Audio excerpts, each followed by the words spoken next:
The haunting of Gilles Garnier, now the first recorded vampire in European history. People said his corpse knocked on doors. They said anyone who heard that knock passed away within days.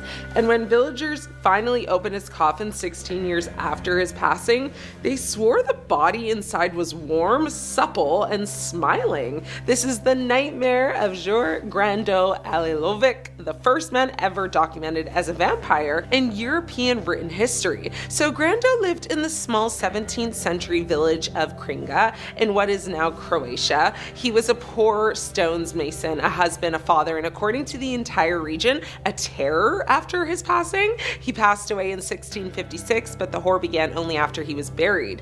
Not long after the funeral, the villagers claimed they began hearing knocks at their doors in the middle of the night, slow, deliberate, unnervingly human. And as the story goes, whoever's door he knocked on would fall sick and pass away shortly after. The pattern repeated at least half a dozen times, and by then the entire village believed something evil was walking amongst them. Even worse was what happened to his widow. She claimed her deceased husband appeared in her home at night, his skin gray and pulled tight over the bone, his mouth twisted into a strange smile, and that he, in her words, forced himself upon her. She described him reeking of decay with breath colder than winter air. For 16 years, this continued. People just passed away. Crops failed. Parents refused to let their children outside after sundown. Finally, the terrified villagers went to their priest, who assembled a group of 9 men to confront the grave. When they dug up his coffin, they were shocked. They reported that his body looked fresh,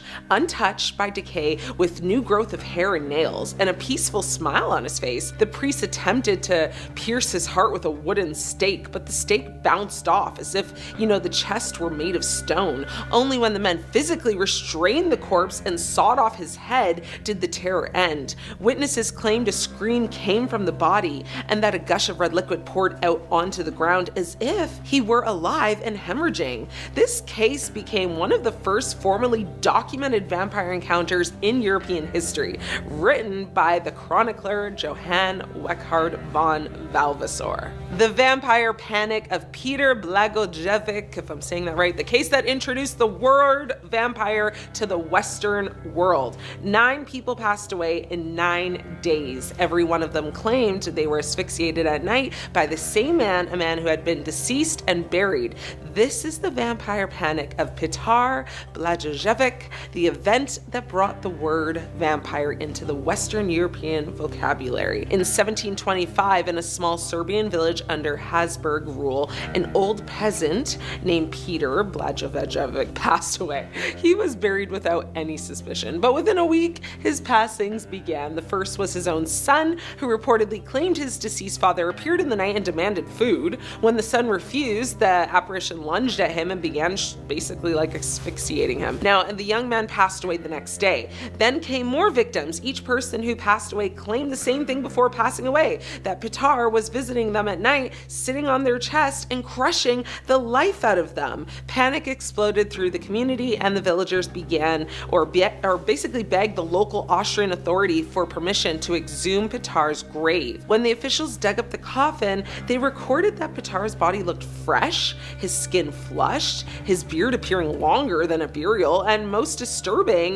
blood pooled around his mouth as though he had fed recently. Believing the body to be vampiric, if that's the word, they drove a stake through his heart. Now, according to the written account, the moment the stake pierced his chest, the corpse emitted a loud groan and fresh liquid gushed from the wound. This story became the first widely circulated newspaper report of a vampire, which directly led to the spread of vampire folklore across Europe, influencing everything from 18th century literature to the later Gothic era. The exorcism of Anna Euclid. Now, this is the woman witnesses called demon-possessed beyond human understanding. The priest said she levitated. They said she hissed in languages she never learned. Witnesses said her body bent backwards so far that her head nearly touched her heels. This is the terrifying case of Anna Euclid, one of the most disturbing possession accounts in American history. Anna was born in the late 1800s in Wisconsin. By her teens, she reported hearing voices, having violent urges, and being physically unable to enter a church. Whenever she tried, her body would seize and she would just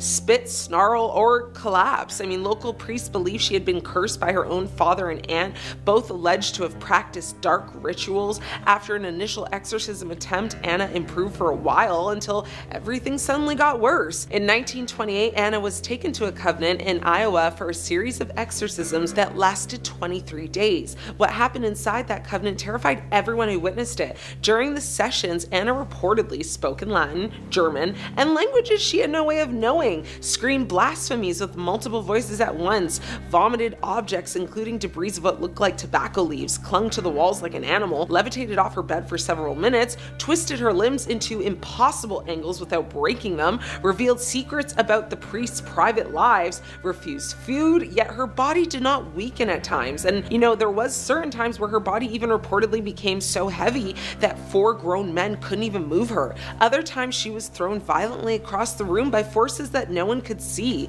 The priests involved described the experience as inhuman, beyond earthly understanding, and a battle with something ancient. Now, after the final ritual, Anna collapsed, then opened her eyes as if waking up from a nightmare. Witnesses said her demeanor changed instantly, and the torment that, had plagued her for decades finally ended. The case remains one of the most cited possession events in 20th century Catholic records. The horrors beneath the plague houses. This is the vampire of Venice. When workers drained parts of a 16th century plague pit in Venice, they found a skull with a large brick jammed between the teeth, a vampire skull according to historians who study ancient anti-vampire rituals. This discovery exposed a terrifying belief from Europe's past that plague victims could rise again hungry. The plague pits of Venice were mass graves dug during the Black Death. Now, bodies were thrown in by the thousands, but the deceased didn't always stay quiet. When more bodies were added weeks or months later, gravediggers sometimes discovered corpses that appeared to have moved, with red liquid around the mouth or bloated stomachs that made it look like they've been feeding. Now, of course, we know decomposition causes these effects, but to, terrified 16th century Venetians, these signs meant only one thing: the deceased were rising and eating the living. When the infamous vampire skull was unearthed, researchers discovered the body belonged to a woman. Historical records call these types of corpses shroud eaters, people believed to, wake inside their grave, chew through their burial cloth, and then rise to feed on the living. The brick in her mouth was an anti-vampire measure meant to stop her from chewing and prevent her return. This discovery proved that Venice once practiced full-blown anti-vampire rituals, not in myth, but in documented history. The demon of the Loudun possessions. This is when an entire convent claimed they were tormented by a devil. Nuns screamed in the streets, they convulsed, crawled on walls, and accused a priest of controlling them through demonic forces. The entire town of Loudun, France was swept into mass hysteria, or a genuine demonic event, depending on who you ask. Now, in the 1630s, the Ursuline nuns of Loudun began experiencing violent hallucinations, seizures, and night terrors. They screamed that they were being visited by invisible entities in the night, grabbed, scratched, and basically attacked by demonic forces. When doctors and priests questioned them, the nuns named a local priest, Urbain Grandier. Now, they claimed he used sorcery to summon demons or to torment them, basically. Now, during the public exorcisms, which drew massive crowds, the nuns thrashed, shrieked, and shouted obscenities, spoke in different voices, and contorted their bodies. Some claimed to levitate, others exhibited impossible strength. What made the case more disturbing is that these possessions happened in synchronized waves, multiple nuns collapsing at once or launching into identical fits as if they were controlled by one force. The possessions gripped the town for years. Grandier was eventually accused of witchcraft. He was tormented and executed, but to this day, historians debate whether the events were either political manipulation, mass psychological illness, religious hysteria, or a genuine coordinated demonic phenomenon. Now, the Loudun possessions remain one of the most detailed mass possession records in history. So Roche-Thériault was the self-proclaimed Moses to his faithful flock, the anthill. If you think I forgot a word there, it was intentional, so I don't get in trouble. This cult's journey began with a twisted prophecy woven from a belief in the apocalypse. As a youngster, Thériault dropped out of school and started teaching himself the Old Testament. He was convinced that a war between good and evil was about to come. And, well, what's it gonna do? Bring about the end of the world. How'd you know? Thus, he converted to the Seventh-day Adventist Church and lived by their rules. No tobacco, no unhealthy foods, no booze, no substances, nada, no vices. De Rais was a charismatic man. He was good at persuading others to do his bidding. Now, while organizing seminars for the Adventists, he convinced an entire group of people to quit their jobs and form his religious following. Now, he formed this commune in 1977, and it initially promised sin-free utopia and unity. Sounds perfect. He was no longer hush to the world. He was Moses. So, how do we sustain this idyllic life? The sale of baked goods. But behind the bustling bakeries, De Rais' grip tightened with increasingly cruel and bizarre rules. Members were forbidden from speaking without his presence and cut off from their families entirely. Also, Buddy developed a drinking problem, which went against all of his previous beliefs. He also started spying on his followers, and if you didn't seem devoted enough, he's gonna punish you. If you want to leave, well, he's going to be enraged. And the horror didn't stop with the psychological harm. He would often discipline his followers by becoming a self-proclaimed surgeon, using crude tools like kitchen utensils, pliers, and blowtorches to mutilate his followers. And blowtorches to harm his followers. Limbs, teeth, fingers, and toes were all sacrificed. He'd ordered the faithful to break their own legs, fire at each other, and endure inhuman practices like eating what they put out. Insects and rats. Even his own offspring weren't spared. One passed away during a botched circumcision, and the other was left to perish in a blizzard. As the well-being of his seminars decreased, well, De Rais became more and more convinced of his godly delusions. It became apparent to him that the world would end in 1979, and he drove his commune into the Canadian wilderness, convinced that, for some reason, God would skip a chance to destroy Quebec. So 1979 came and went, but the world didn't really end. Now, Moses explained this away by saying our world and God's world run on different time zones. However, this crazy explanation actually didn't stop his followers from romanticizing him and proclaiming him as their absolute leader. Now, in the Canadian wilderness and later the woods of Ontario, his female concubines bore him 26 new followers. Now, Moses, as the ultimate effed up cult leader, would harm his descendants, and welfare authorities would come and take them away. It took a near-death escape by Gabrielle Lavallée to expose the horrors of the anthill. Gabrielle endured unimaginable acts. We're talking hypodermic syringes in her spine, torches to her no region, and amputations. Now, in 1989, the cult's torment finally ended, with De Rais imprisoned for life. And in 2011, another inmate took his life. So, a figure emerged in the 1970s that would captivate the hearts and minds of thousands. Chandra Mohan Jain, known to his followers as Osho, embarked on a journey that would create the Rajneesh movement. Now, this movement was controversial at the time, due to the founders' hostility, first to Hindu morality in India, and later to Christian morality in the US. In the Soviet Union, the movement was banned as being contrary to positive aspects of Indian culture and to the aims of the protest movement in Western countries. Now, the positive aspects were allegedly being subverted by the leader, whom the Soviet government considered a reactionary ideologue of the monopolistic bourgeoisie of India and a promoter of consumerism in a traditional Hindu guise. Osho's quest began in India, where his teachings carried a unique brand of controversy. He criticized Gandhi and really opposed state-sanctioned marriage. For him, love was meant to be free, unburdened by the chains of traditional wedlock. As he gained followers, he only got more power. His followers wore specific robes and adopted new names. So our leader, Osho, originally became Bhagwan Sri Rajneesh, the leader of this crazy movement. And his original teachings eventually twisted into greed and killing. Now, the movement thrived, accumulating wealth through a myriad of business enterprises. Osho's obsession with the Rolls Royce began to reflect a new message, that wealth and spirituality could coexist. But then, as things do, they took a turn for the worse. At the peak of these tensions, a circle of leading members of the Oregon Commune was arrested for crimes including an attempted assassination plot to kill U.S. Attorney Charles H. Turner, and the United States' first ever recorded bioharm attack calculated to influence the outcome of a local election in their favor. Granted, these efforts ultimately failed. In this bio-attack, Salmonella bacteria was deployed to infect salad products in local restaurants and shops, which poisoned several hundred people. Osho was deported from the US in 1985 as part of his Alford plea deal, following the convictions of his staff and right-hand man, who were found guilty of the attack. After his deportation, 21 countries denied him entry, and the movement's headquarters eventually returned to India, and the Oregon Commune was destroyed in September of 1985. Now, Osho's legacy lives on. which The 12 tribes began under the leadership of Albert Eugene Spriggs. Now, this cult, founded in 1972, has been responsible for manipulative tactics that trapped thousands beneath the facade of communal living. The origins of the 12 tribes movement can reportedly be tracked back to the Light Brigade ministry that operated out of the Lighthouse, which was a small coffee shop in the home of Gene Spriggs and wife Marcia. Now, the Light Brigade began living, communally, and opened a restaurant, which was called the Yellow Deli, while its members were attending several churches, before they all decided to join the First Presbyterian Church. Now, members of this brigade, well affiliated with the First Presbyterian, kinda caused friction within its establishment. What did they do?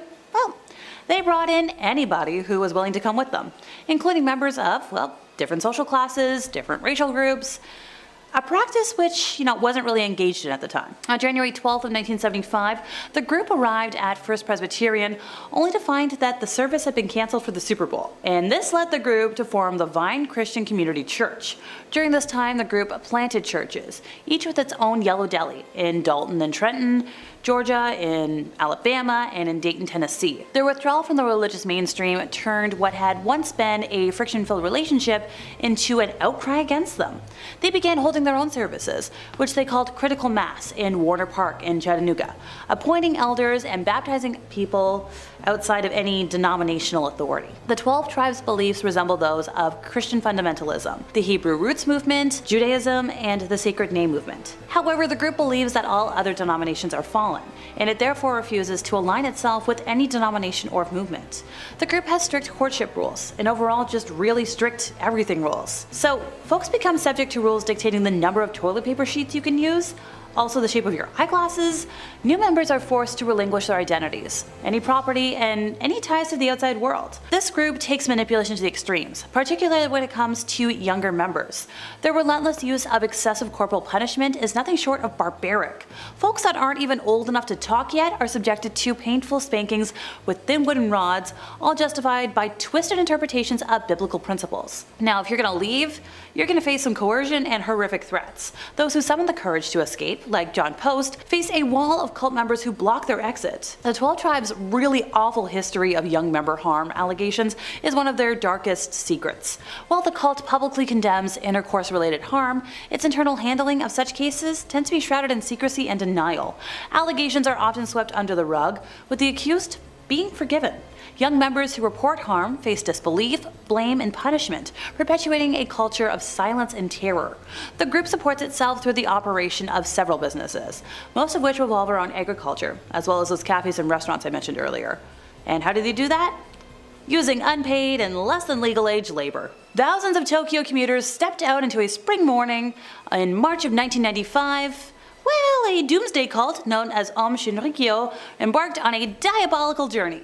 Now, if you were just a commuter, it was like an ordinary day. But this cult had laid the groundwork for horror. 5 bags filled with a liquid nerve agent were strategically placed on the city's busy underground systems. And as the packages leaked, stinging fumes really harmed innocent passengers. Within moments, the nerve agent, which sarin gas, kinda took its toll. 13 died, over 5,800 people suffered, some folks were left blind and paralyzed. It was the worst domestic harm attack on Japanese soil. Now, this cult's name, Om Shinrikyo, meaning Supreme Truth, emerged in the 1980s as a spiritual fusion of Hindu, Buddhist, and apocalyptic Christian beliefs. Their leader, Shoko Asahara, proclaimed himself the Christ. Asahara was sentenced to death in 2004 for the attacks, and his final appeal failed in 2011. And in June of 2012, his execution was postponed due to further arrests of members. He was ultimately executed in 2018. The Matamoros cult, led by Adolfo de Jesus Costanzo in Mexico, was a twisted version of the Palo Mayombe tradition. His cult members nicknamed him the Godfather, or El Padrino, and he led this cult with Sarah Aldrete, who was called the Godmother, or La Madrina. Costanzo's mother had groomed him for darkness. She had invoked the supernatural, she sacrificed animals, you name it. Now, Costanzo, he manipulated local kingpins, promising them immunity from law enforcement through his dark rituals. He lured unsuspecting victims to perform really awful human sacrifices at his ranch. Eventually, victims were exhumed, and they found some really bad stuff. Costanzo and his high priestess eluded capture though. Authorities resorted to burning the cult's shack. metaphorically smoking Costanzo out of hiding. And a violent standoff resulted in his death and the arrest of several cult members. Starting off at number 5, burning at the stake. By far the most well-known punishment for those tried as witches, burning at the stake was a cruel and unusual form of execution used commonly back during the many witch trials of the 17th century. These executions were not only physically agonizing, but also symbolized the depths of human fear and prejudice. One such example of this terrible practice was the Wurzburg witch trials of the 17th century, known as one of the largest witch trials in history. Accused witches faced a horrifying fate at the stake. The authorities believed that fire possessed the purifying power to cleanse the accused of their alleged connections to the devil. In reality, it was a grotesque display of violence. Victims were often tied to wooden stakes in a public square, surrounded by jeering crowds. They were subjected to unimaginable pain as the flames slowly consumed them. The agony of being burnt alive was drawn out, excruciating, and inhumane. What made the burning of witches particularly cruel was the complete absence of credible evidence. The trials were fueled by paranoia, superstition, and hysteria. Accusations were often based on flimsy hearsay, personal grudges, or even just random suspicions. The accused had little chance to defend themselves, and confessions were often extracted through rigorous mental and physical torment. These false confessions only added to the tragedy, as innocent people were forced to implicate themselves and others in a desperate attempt to end their suffering. Furthermore, the persecution of witches during the Wurzburg witch trials, like many other witch hunts, was often intertwined with gender bias. Women, especially those who didn't conform to societal norms, were disproportionately targeted. Accusations of witchcraft could be used to control and punish women who challenged the status quo or were perceived as a threat to male authority. The cruelty of burning witches at the stake was not limited to the physical torment. It was a gruesome spectacle intended to terrify the populace into submission. Public executions were meant to send a message that dissent would not be tolerated and that conformity to prevailing religious and social norms was imperative. The psychological impact on society was profound, as fear and mistrust tore communities apart. The Wurzburg witch trials, like many others, were eventually recognized as a dark chapter in history. They serve as a stark reminder of the dangers of mass hysteria, religious fanaticism, and the absence of due process. Today, we look back on these events with horror and regret, vowing never to repeat the cruelty of burning alleged witches at the stake. It is a somber lesson that underscores the importance of justice, reason, and compassion in our pursuit of a more enlightened society. Next up at number 4, witch cakes. Witch cakes are a bizarre and unsettling aspect of the witch trials that swept through colonial America during the 17th century, as exemplified in the infamous case of Tituba. These cakes, concocted from peculiar ingredients, were believed to possess the power to reveal the presence of witches. While they may seem like a bizarre footnote in history, witch cakes serve as a chilling reminder of the hysteria and irrationality that fueled the witch trials. In the case of Tituba, a slave woman living in Salem, Massachusetts, witch cakes played a central role in her ordeal. Tituba was accused of practicing witchcraft, and her accuser sought a means to expose her supposed demonic affiliations. They decided to bake a witch cake, a crude mixture of rye meal and the urine of the afflicted girls who claimed to be victims of witchcraft. Ew.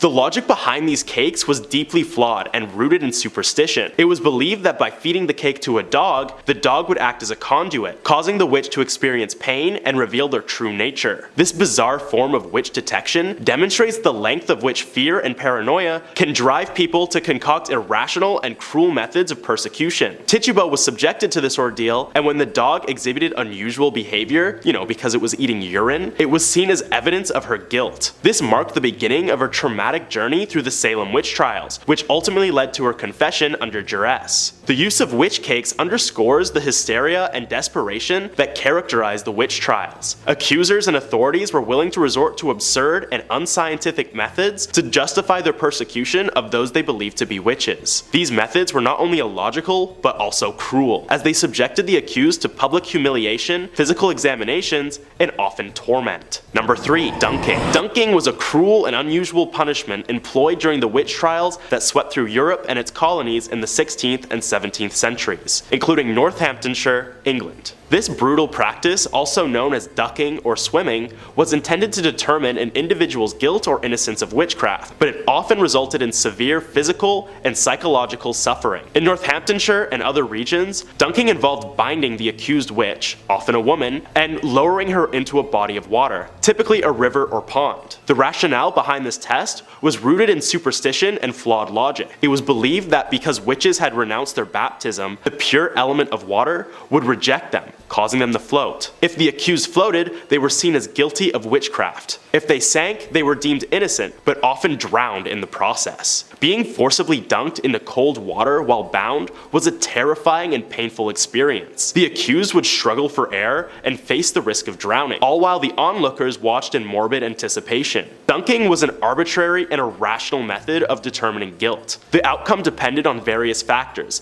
such as the accused body's composition and the skill of the dunking implementers. Innocent people could easily be declared guilty, leading to wrongful executions. Despite its cruelty and lack of reliability, dunking persisted in witch trials because it was consistent with the prevailing belief in the supernatural and the desire for swift justice. It was only with the eventual decline of witch hunts and the advent of more rational legal systems that such inhumane practices were abandoned. At number 2, prayer tests. Prayer tests stand as the greatest example of the unjust nature of the witch trials and the persecution of innocent individuals, making it a cruel punishment for anyone put on trial. They were a controversial and often absurd method used during the witch trials to supposedly rule out witches. These tests were grounded in superstition and religious fervor rather than sound evidence. Two notable cases, those of Jane Wenham and George Burroughs, shed light on the use and cruel consequences of such prayer tests during witch trials. Jane Wenham's case is one of the last witch trials in England,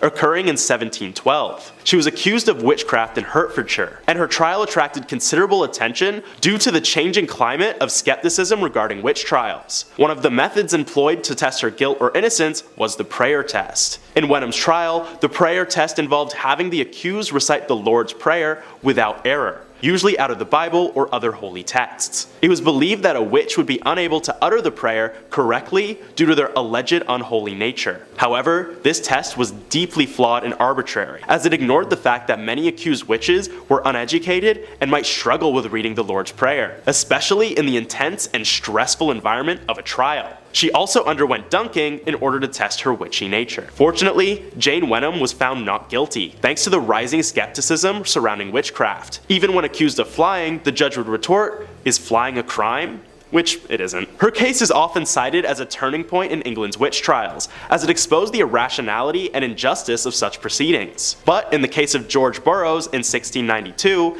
he wasn't so lucky. George Burroughs was one of the individuals accused and executed during the Salem witch trials in colonial Massachusetts. His case highlights how the prayer test was used in the American context. In Burroughs' trial, the authorities used the Lord's Prayer as a test of his innocence. They believed that if he couldn't recite it correctly, he must be a witch.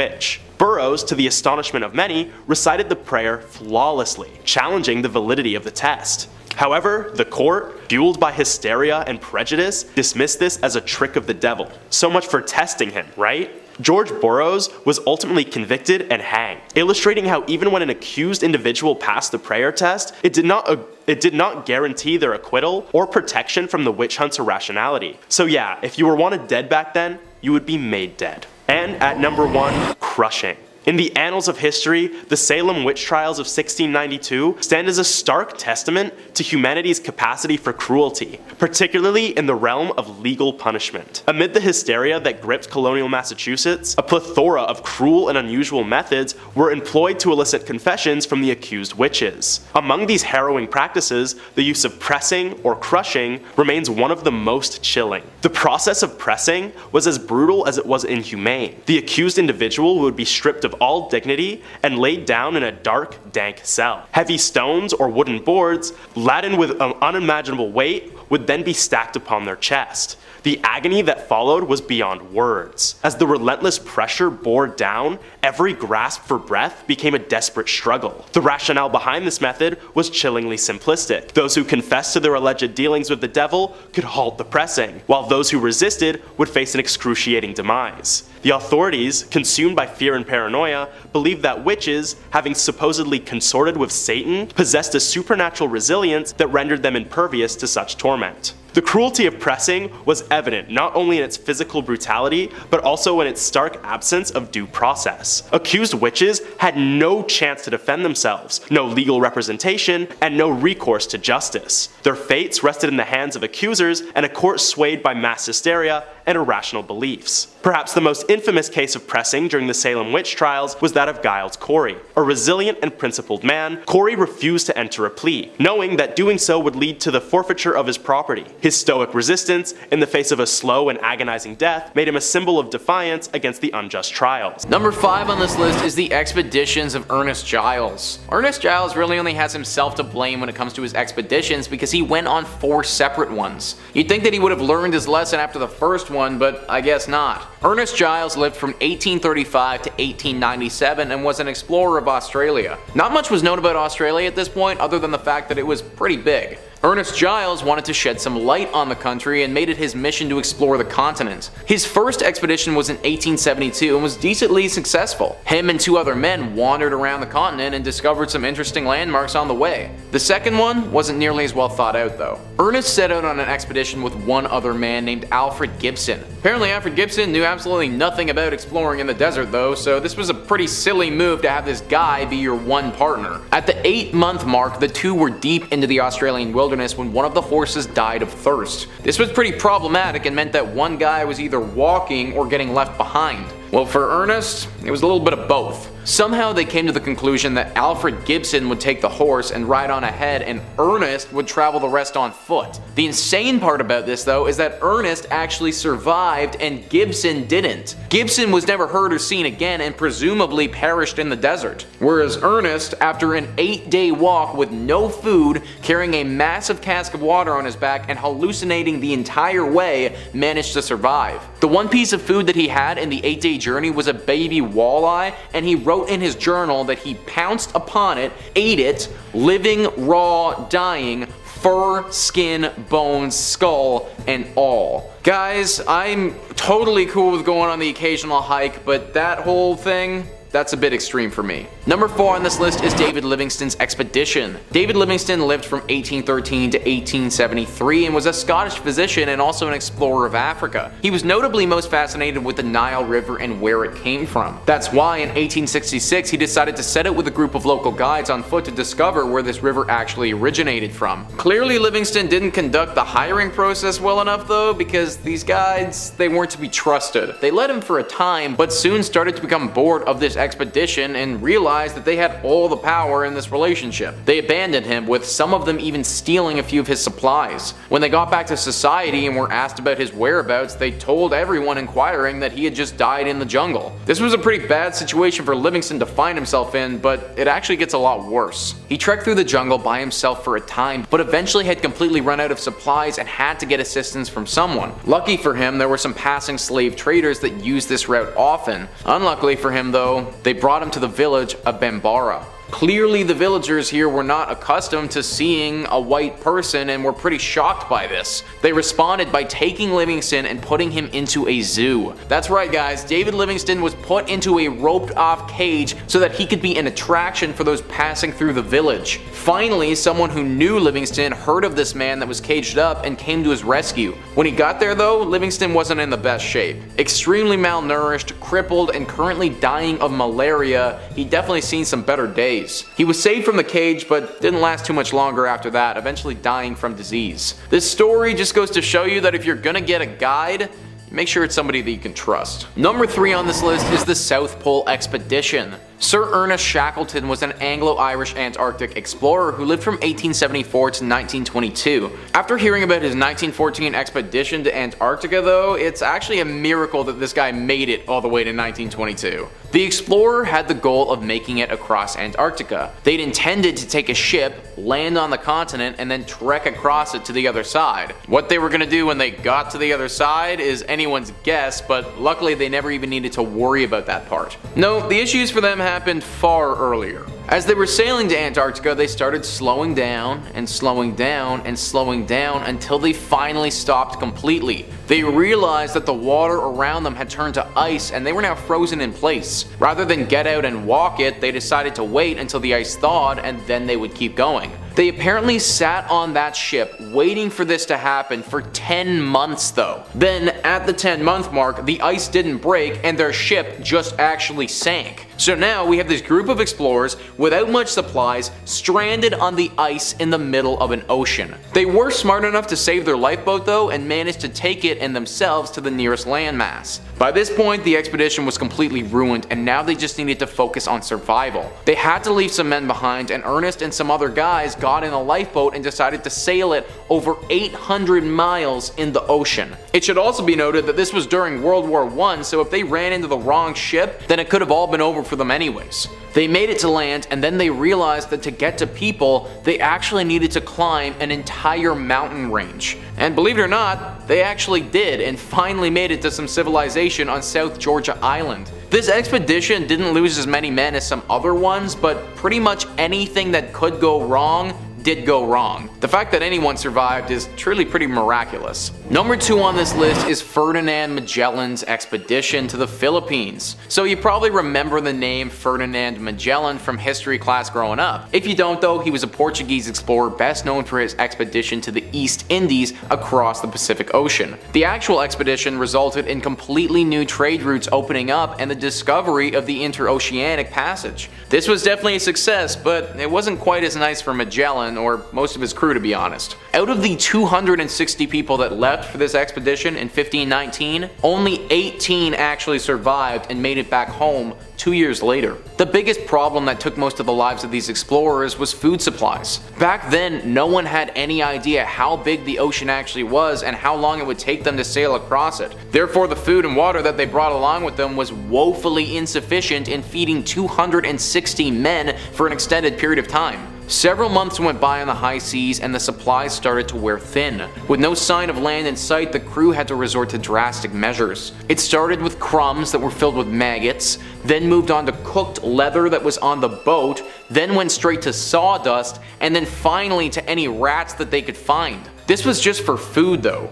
For drink, they had to have yellow water. I feel like I don't need to explain what that is, but I can promise you that it wasn't pretty. Many people died from disease and malnourishment on the boat before they finally reached the Philippines. Here, they were attacked by a bunch of natives and Magellan was stabbed in the face with a spear. So I suppose that you could argue that this expedition wasn't cursed since they actually did reach their destination, but 18 out of 260 is a pretty rough ratio of survivors, and drinking pee-pee water while eating boat leather, I mean, that doesn't sound too great either. Number 1 on this list is the Spanish expedition to the Gulf of Mexico. Back in the early 1500s, there was a craze in Europe for acquiring gold. This was especially true about the gold in the Americas, this magical new land of resources that had recently been discovered. Well, Alvar Núñez Cabeza de Vaca, and yeah, that's his actual real name, was a Spanish explorer who wanted to get in on the action. He decided to organize an expedition to America right around where Florida is, get his share of the gold, come back to Spain, and be a rich man. This didn't work out the best for him or countless men that he decided to bring along though. The Spanish explorer managed to round up about 600 other Spaniards to come along in this expedition for gold. They set off from Spain and actually managed to cross the Atlantic without too much of a hitch. When they got to what's now the Dominican Republic in a layover, they did lose roughly 100 of the men though. Now this wasn't too bad because they still had about 500 and the 100 men just decided that they were done with the mission and wanted to stay in the Dominican, but it was the beginning of the bad luck for the remaining crew. After leaving this layover, they immediately got hit with a massive hurricane which killed tons of men and lots of their horses. Then, when the remainder of the crew arrived in Florida, not only were lots of their supplies already lost, but they had to fight off countless waves of native attacks. They were losing miserably and had to get out, so apparently they broke down their weapons and supplies and tried to make some makeshift boats to get away from where they were. This actually worked for a little bit, right up until they got hit with another hurricane and fell into the sea. At that point, the roughly 80 men that survived this had to get to shore, but very quickly when they did, got enslaved by the native people that had been attacking them in the first place. 10 years later, 4 men managed to cross into a Spanish colony in Mexico, claiming that they were the only 4 men left from the initial expedition that set out a decade ago. 4 men out of 600. I have no idea what cursed this expedition, but this thing, it was doomed the second they left Spain. Number 5. North Brother Island, New York. The North Brother Island is one of 2 small islands located in the East River of New York City. The island remained uninhabited until 1885, with the only trace of humanity being a small lighthouse that was erected in 1869. The island began seeing more use in 1885 when the Riverside Smallpox Hospital moved from Roosevelt Island to North Brother, when their mission expanded to treating and isolating victims of other quarantinable diseases such as typhoid, tuberculosis, and especially polio. In 1904, a steamship called the General Slocum was set ablaze, and over 1,000 people perished, either from the fire or from drowning while trying to escape, and ended up washing ashore on the island. Of course, many people have reported seeing a ghostly steamship in the years since,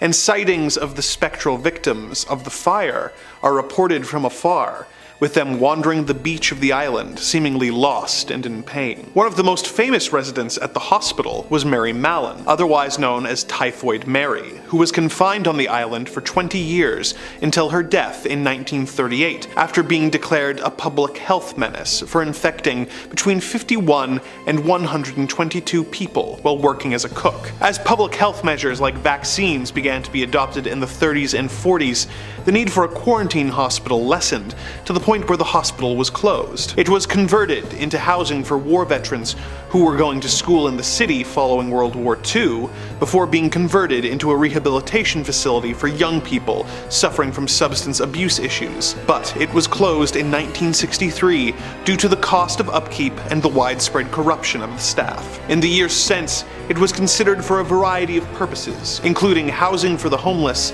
and an extension of the jail at Rikers Island, but the danger of the unmarked manholes and the advanced dilapidation of the buildings, which are mostly collapsed and overrun by poison ivy, resulted in such ideas being abandoned. It was eventually decided that the site would serve as a bird sanctuary for herons and other wading shorebirds. Although many of the original 25 buildings are still standing in some shape or form, it has been made off limits to the public and is only available for supervised visits for those intending to go ashore for, quote, compelling academic and scientific purposes. With its history of confinement and death, perhaps it is for the best that this site has been deemed unfit for public visitation, although the history of the island is indeed compelling. Number 4. Boblo Island Amusement Park, Ontario. North America has no shortage of amusement parks for families and thrill seekers alike to visit. The Canadian province of Ontario has several to choose from, including Canada's Wonderland, Great Wolf Lodge, and Splashdown Niagara. One theme park that you won't be able to buy a ticket for, however,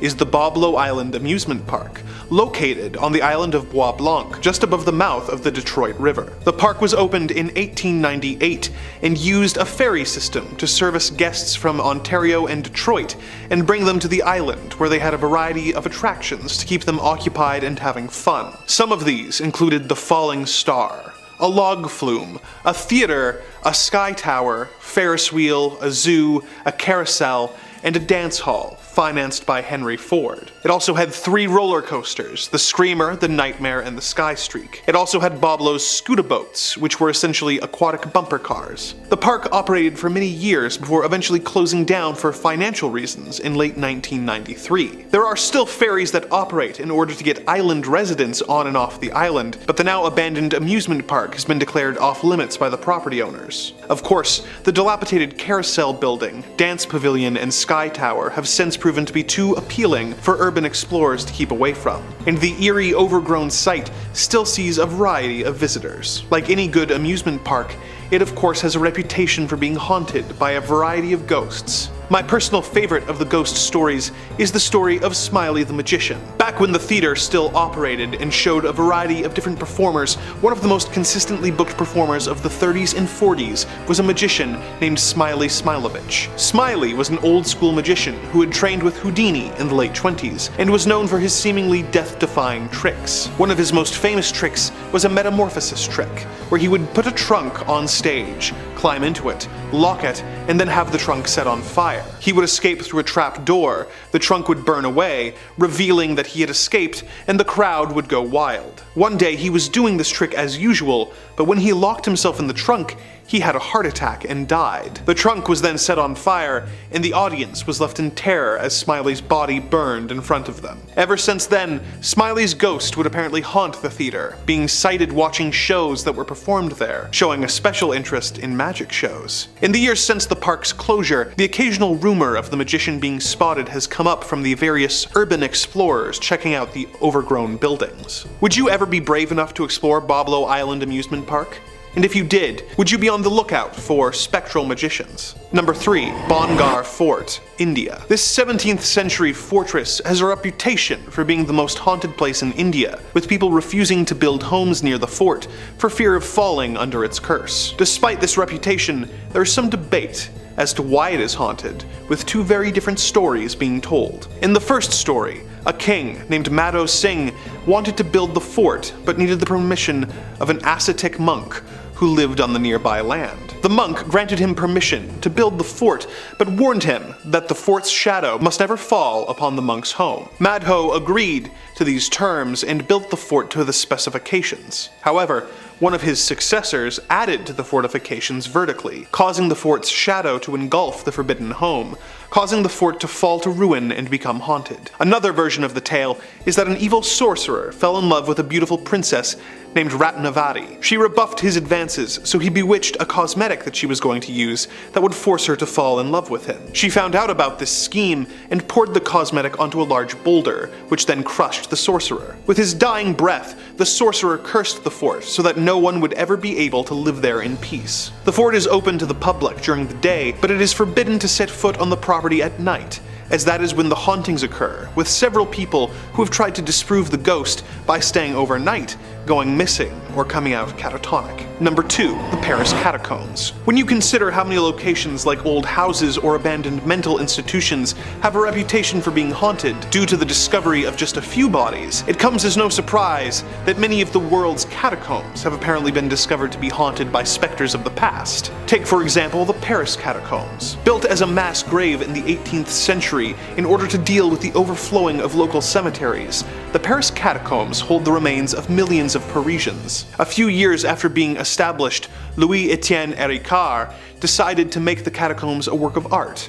by arranging the bones into elaborate displays. An inscription in the catacombs even reads, "Arrête, c'est ici l'Empire de la Mort," which translates to "Stop, this is the Empire of the Dead." Although a small section of the catacombs are available for visitors to peruse, the vast majority of the seemingly endless tunnels are banned for tourists to visit. In the years since they were constructed, there have been several reports of ghosts wandering the halls of the labyrinth-like grave, searching for a way out. As if that weren't bad enough, rumor has it that if you come into the catacombs at night, you will hear the whispers of all the spirits of the catacombs, trying to convince you to venture deeper and deeper into the catacombs until you become lost and unable to find your way out. Another often reported ghost is that of Philibert Asper, who was a doorman at the Val de Grace Hospital, who made his way into the catacombs in late 1793 when he was sent to fetch liquor from a cellar, with only the light of a candle to find his way out. He soon became lost and confused. It is also theorized that he was quite drunk at the time.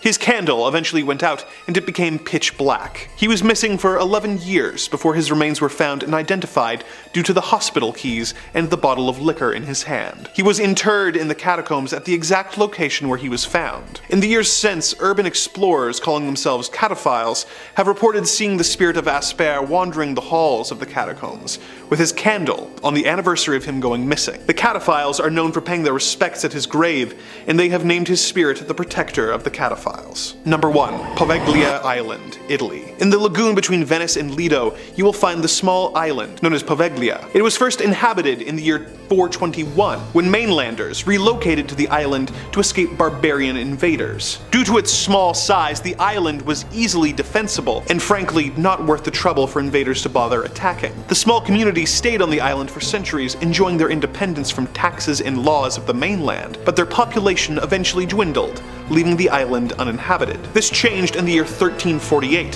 when the bubonic plague was ravaging Venice and the surrounding towns. Poveglia became a quarantine island, with symptomatic Italians being banished there to die. The center of the island had a giant pyre, where tens of thousands of plague victims' bodies were burnt to prevent the spread of the disease. When the plague returned in the year 1630, the island became a quarantine colony, once again, with even more bodies being burnt in the town square. Naturally, the location developed a reputation for being haunted by the tens of thousands of displaced and abandoned plague victims, but the island's creepy history was far from over. Aside from a brief period where Napoleon used the island to store gunpowder, relying on the ghost stories of the place to keep unwanted visitors away, the island remained largely uninhabited until an insane asylum was built on the island in the late 1800s. It was a brutal hospital that was poorly constructed and used more to exile the patients from society than to help rehabilitate them. One of the doctors working there in the 30s conducted strange and cruel experiments on the patients for years,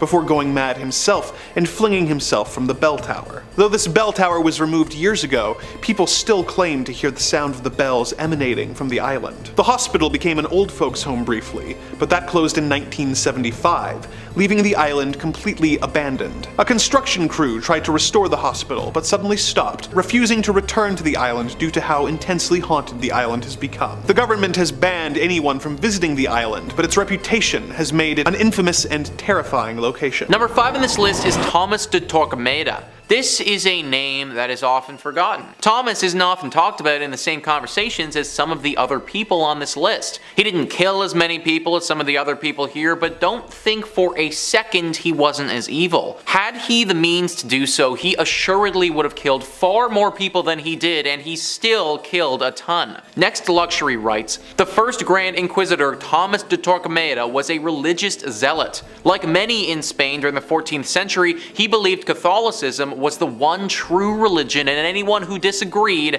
had to be punished. The Spanish Inquisition was established to help combat heresy, but actually helped solidify those in power who ruled through fear and violence. De Torquemada was one of the nastiest members of the Spanish Inquisition who used brutal torture methods to get confessions from prisoners. He was also responsible for burning thousands of non-believers at the stake. It wasn't even enough for you to convert to Catholicism, this guy would still come after you even if you did. If he thought you converted because of fear or some other reason he deemed unfit, then he'd force you to wear certain garments and torture you. Heretics would get waterboarded and then often killed afterwards. He saw to the expulsion of over 40,000 Jews from Spain as well. He kicked them out, only allowing them to leave with what they could carry, having to abandon their homes and their livelihoods. On top of this, he killed thousands of people too. This guy was absolutely messed up and would do anything in his power to keep Catholicism alive in Spain. I guarantee that if you lived in Spain during the 1500s, then this guy would definitely have been haunting your dreams. Number 4 on this list is Osama bin Laden. I think we all know this name, and I wouldn't be shocked if some of you have already been haunted in your dreams by it. Next Luxury writes, unlike many of the other evil people on this list, Osama bin Laden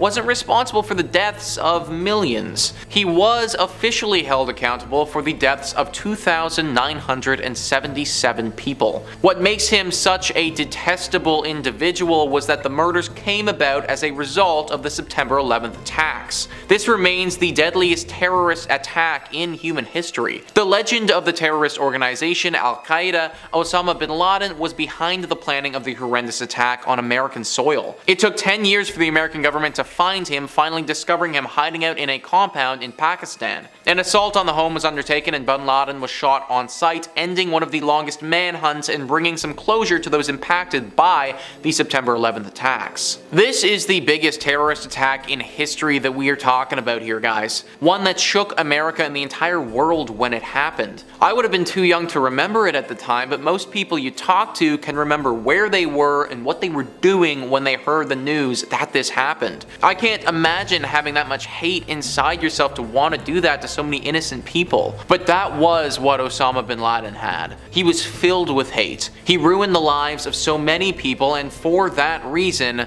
he has to make this list. Number 3 on this list is Idi Amin. Idi Amin was a horrible individual who was brutal in every sense of the word. He overthrew the government in Uganda in 1971 and was in power there until 1979 when he was finally ousted. During his time in power, he showed the world just how horrifically evil he was. History.com says, once in power, Amin began mass executions upon the Akoli and Lango Christian tribes that had been loyal to Obote and therefore perceived as a threat. He also began terrorizing the general public through the various internal security forces he organized, such as the State Research Bureau and Public Safety Unity, whose main purpose was to eliminate those who opposed his regime. In 1972, Amin expelled Uganda's Asian population, which numbered between 50 and 70,000, resulting in a collapse of the economy as manufacturing, agriculture, and commerce came to a screeching halt without the appropriate resources to support them. Throughout his oppressive rule, Amin was estimated to have been responsible for the deaths of roughly 300,000 civilians. One of the worst parts about all of this is that he never had to pay for these heinous acts. After he was ousted in 1979, he fled to Saudi Arabia and just lived out the rest of his life there under protection. He lived comfortably there after having caused so much pain and death just years prior. He lived like this for decades until he finally died in 2003 from natural causes. Idi Amin doesn't get nearly as much media coverage as he should. The atrocities that took place in Uganda during the 70s need to be talked about more and must be acknowledged. Millions of people during that time would have been living in total fear of this man. I think it's fair to assume he probably still haunts the dreams of those who had to live through this terrible trauma. Number 2 on this list is Joseph Stalin. Stalin is another one of those guys who just has to be on this list.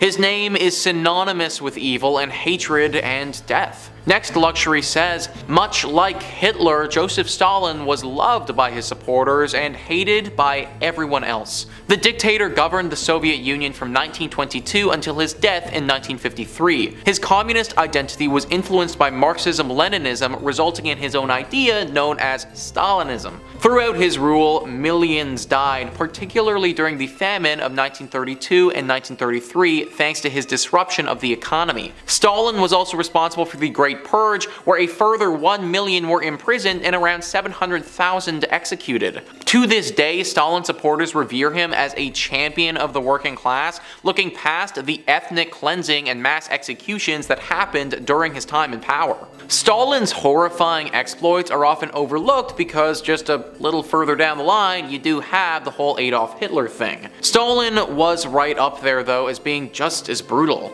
The way he treated the Ukrainian people was absolutely horrific. He starved them for the sake of starving them. We cannot have another one of these individuals in our world ever again. We barely made it out the first time that we had one. And finally, number 1 on this list is Adolf Hitler. I mean, you knew that he had to be here, guys. I feel like it would be wrong, honestly, to not include him on this list. Adolf Hitler is pretty much the unanimous selection when it comes to the most evil individual to ever walk the face of the earth. No single person inflicted as much terror on the world like Hitler did. Next Luxury says, the German dictator was responsible for the deaths of over 6 million Jews and other minorities during the Holocaust. This alone puts him at the top of the most evil people in history. The leader of the Nazi Party, Adolf Hitler, was evil to his core. The Führer of Nazi Germany quickly rose to power during the 1930s. He led with a combination of fear and anti-Semitism policies that resonated with Germans after the loss of World War I. Once in total control, Hitler initiated World War II, where he invaded Poland. For 6 years, he and his armies ravaged Europe, with Adolf Hitler indirectly responsible for the deaths of over 50 million people. He was an evil person who died like a coward after himself in his bunker on April 30th, 1945. There was just so much evil that filled this man. I cannot imagine how it must have been inside his brain.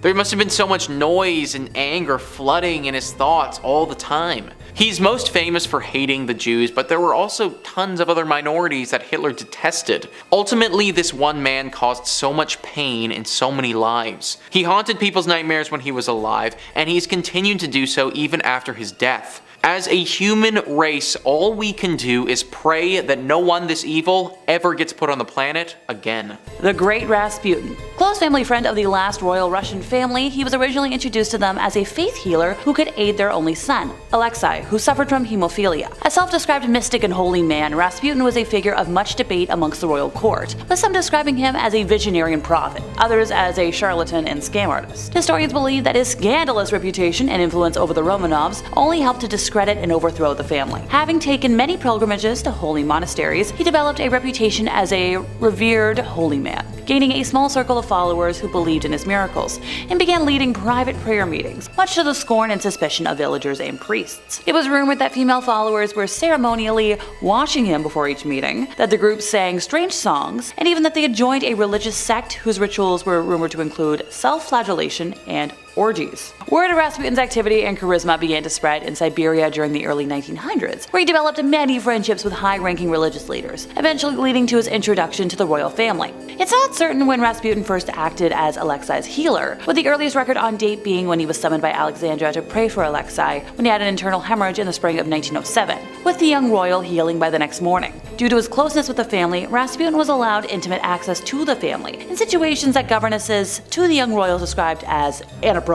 One governess in particular was released from her position simply for voicing her concerns about Rasputin being allowed around the young ones while they were clad in nothing but their nightgowns. Another one of the nursery governesses claimed in the spring of 1910 that she was seduced into sexual acts against her will by Rasputin, originally having been a devotee of the man, but was later disillusioned by him. The empress refused to believe her and said that everything Rasputin does is holy, later dismissing the governess. It was whispered in society that Rasputin had seduced not only the Tsarina, but also the 4 young grand duchesses. Rasputin had released passionate letters written to him by the Tsarina and the 4 grand duchesses throughout society. In 1916, a group of nobles led by Prince Felix Yusupov banded together, deciding to assassinate the holy man for his influence over the Tsarina and her family. It is said that the prince invited Rasputin to his place shortly after midnight, where he offered the man tea and cakes which had been laced with cyanide. Rasputin initially said no, but then began to eat the cakes, and to Felix's surprise, appeared unaffected by the poison. Then he asked for wine, which had also obviously been poisoned, drank 3 glasses, and still showed no signs of distress. So around 2:30 in the morning, Felix excused himself to go upstairs, where his fellow conspirators were waiting, and he grabbed a revolver and returned to the basement, telling Rasputin that he'd better look at the crucifix and say a prayer, referring to a crucifix in the room, then, nailed him once in the chest. Rasputin leapt up from the explosive and attacked Felix, who freed himself with some effort and fled upstairs. Rasputin followed Felix, where he was once again impaled with an explosive, and he collapsed into a snowbank. The group of men that wrapped his body in cloth drove it to the Petrovsky Bridge, and then, they all dropped it in the Malaya Nevka River. If you missed something there, it took a combination of cyanide, multiple rounds of explosives, and drowning before Rasputin met the end of time. There's no way that wasn't witchcraft. Okay, we're gonna move on before I see his face in my nightmares tonight. I already had one last night, I don't need more. So when it comes to history, some folks stand out for being a hero. Great virtue. Nobody today though. They're all going to stand out for their descent into darkness. Mary Bateman, a woman born in Assenbury, Yorkshire in 1768, was kind of that sort of person. Her life, detailed in The Extraordinary Life and Character of Mary Bateman, fitting title, reads like a macabre tale of deceit, poison, and a chilling transformation from a seemingly ordinary existence to a practitioner of dark arts. Raised on a farm, Mary transitioned from a farm girl to a servant in Thirsk when she reached her teens. Her life took an ominous turn when she was 20, and she moved to York and worked as a dressmaker. A year later, she found herself entangled in a burglary and subsequently fled to Leeds. Over the following years, Mary's occupation shifted from mantua maker to fortune teller and wise woman, gradually building her reputation in the shadows. In 1792, she married John Bateman, but her criminal inclinations persisted. Robberies, prison escapes, even accusations of working as an abortionist marked her darker exploits. Her criminal activities continued even after her marriage, as she roamed the streets of Leeds, posing as a charitable soul, collecting goods for fire victims, only to keep the gifts for herself. In a peculiar twist, Mary joined the followers of the prophetess Joanna Southcott in 1806. She orchestrated the infamous Prophet Hen of Leeds hoax, claiming that eggs laid by a hen bore apocalyptic messages. A penny was the price of admission to witness these so-called prophetic eggs. However, the truth behind the spectacle revealed Mary's deceitful hand. She had written on the eggs using ink and cunningly reinserted them into the hen. The year 1806 marked another dark chapter in Mary's life when she was approached by William and Rebecca Perigo. Claiming Rebecca was under a spell, Mary began feeding them poisoned pudding, leading to Rebecca's demise in 1808. William accused Mary of both poisoning his wife and defrauding them for charms and cures. Mary's trial in York in March of 1809 painted a picture of a cunning and malevolent woman. The jury swiftly found her guilty of fraud and Rebecca's, well, death. Facing execution, Mary attempted to evade, rope necklace by declaring pregnancy. A panel of matrons assessed her claim, but the jury of women found it false. So on March 20th, Mary met her end at the gallows alongside a couple of men. Oh, but her story does not end here. I wish it did. The after-death fate of Mary Bateman took a gruesome turn, so after her execution, her body was displayed at Leeds General Infirmary, charging visitors for the macabre spectacle. Dissected by William Hay, her remains became a commodity. Strips of her skin were turned into charms, and the tip of her tongue became a morbid keepsake. No thanks. Next up, we have Walpurga Haussmann. So her life at first glance was kind of unremarkable. Born in Bavaria between 1510 and 1527, she spent her days as a midwife, aiding her community. But of course, she couldn't be good, or else she wouldn't be here. The story took a dark turn in 1587 when she became one of the subjects of a ruthless witch trial in Germany. Now, the charges against her were nothing short of horrifying. Witchcraft, sorcery, even vampirism. Under punishment, she confessed to a bizarre tale involving a demon named Federlin, who appeared to her in the guise of a male co-worker. She claimed this demon led her to pledge allegiance to the devil, promising to free her from poverty. As she recounted in her confession, she'd indulged in macabre rituals with Federlin and the devil himself, consuming the roasted flesh of young humans and drinking wine. She described frequent visits to the devil and her demon lover, often engaging in sexual encounters. You do what you do. Remarkably, she had the power to make her demon lover leave by simply invoking the name of Jesus. Hey, if it works, it works. Now, her confession also included acts of harm using a magical ointment that she had received from her demon lover. This ointment was used to end the lives of many, including the young and animals. Her list of alleged victims was extensive, including 41 young humans, 2 laboring mothers, and a variety of animals. The swift and unanimous decision of the authorities led to her conviction and a gruesome sentence. Before her execution by burning, she endured multiple branding ceremonies, and her right hand, the very hand she had used as a midwife, was severed. Finally, she met her end at the stake, and her ashes were discarded into a stream. Goodbye. Off you go. Time to travel over to Paris, France, where we meet La Voisin, also known as Catherine de Chaise. Not a lot is known about her early life. She learned fortune telling when she was young and later married Antoine Montvoisin, who was active as a jeweler and silk merchant with a shop at Pont-Marie in Paris. When her husband's trade business led to bankruptcy, La Voisin supported the family by practicing chiromancy and face reading. In addition to being a fortune teller, she was also active as a midwife, which developed into providing abortions. Her business as a fortune teller gradually developed into manufacturing and selling purported magical objects and potions, also arranging black masses and selling aphrodisiacs and poison to profit from her clients' wishes upon their future. She supported a family of 6, though, including her husband, her mother, and her offspring. She was known to have at least 6 lovers: the executioner André Guillaume, Monsieur Latour, Vicomte de Cousseran, the Comte de la Bâtie, the alchemist Blessis, the architect Fauché, and the magician Adam Lesage. She was, once again, a French fortune teller, commissioned poisoner, I'm gonna emphasize that, and a professional provider of alleged sorcery. She was the head of a network in Paris of witches. So that's how she provided all those poisons, aphrodisiacs, magical services, black masses. She had like a whole network going for her. Her organization of commissioned black magic and poison killings was suspected to have killed over 1,000 people, but it's actually believed that around 2,500 people might have met their ends because of her. Yikes! Oh, and by the way, she was a central figure in the famous Affaire de Poison, in case you didn't know. And because I'm in a fun mood today, let's end this with another male wit. Folks really don't like to talk about that in textbooks, but they did exist. So Gilles Garnier was a reclusive loner living in the woods around Dole, France. Despite being a solitary man, he did marry in 1572. Now, historians have reported that Gilles was ill-equipped to provide for his family because he wasn't a really good hunter, since he only really was known to hunt for himself. So that's when he started hunting something else. Anybody want to guess what? Come on. Yeah, human flesh. The first hunt happened around September 29th of 1572 when Garnier killed a young female, allegedly while in the form of a wolf, and brought some of the flesh home for his wife to eat. How thoughtful. Throughout the autumn, more young humans were found unalived and mutilated, including another young woman that Garnier bit and clawed at, but was interrupted by passerbys before fleeing. Sadly, the girl succumbed to her injuries a few days later. Now in November, Garnier ended the life of a young man this time, enjoying the flesh from his thighs and belly before tearing off a leg to save for later. I could name more, but I'm feeling a little queasy as it is. Now this caused a stir amongst the townspeople, who believed that it was a werewolf who was committing the horrors. Many folks had witnessed a humanoid-looking wolf near the scenes of the crimes, with the animal darting off once it was aware of being seen. Then in January of 1573, there was one last death. This time villagers heard a young person screaming and the sounds of a wolf, witnessing the wolf attempt to flee the scene, but changing into the form of Garnier as it did. He was then arrested, put on the rack, and confessed to killing the young and consuming their flesh. At his trial, more than 50 people testified, and he was found guilty of lycanthropy, you know, the ability to turn into an animal, and witchcraft. He and his wife were burned at the stake on January 8th of 1573. A witch and werewolf hybrid? Sounds a little too scary for my liking. Unless I'm watching Vampire Diaries, which in that case, Team Damon.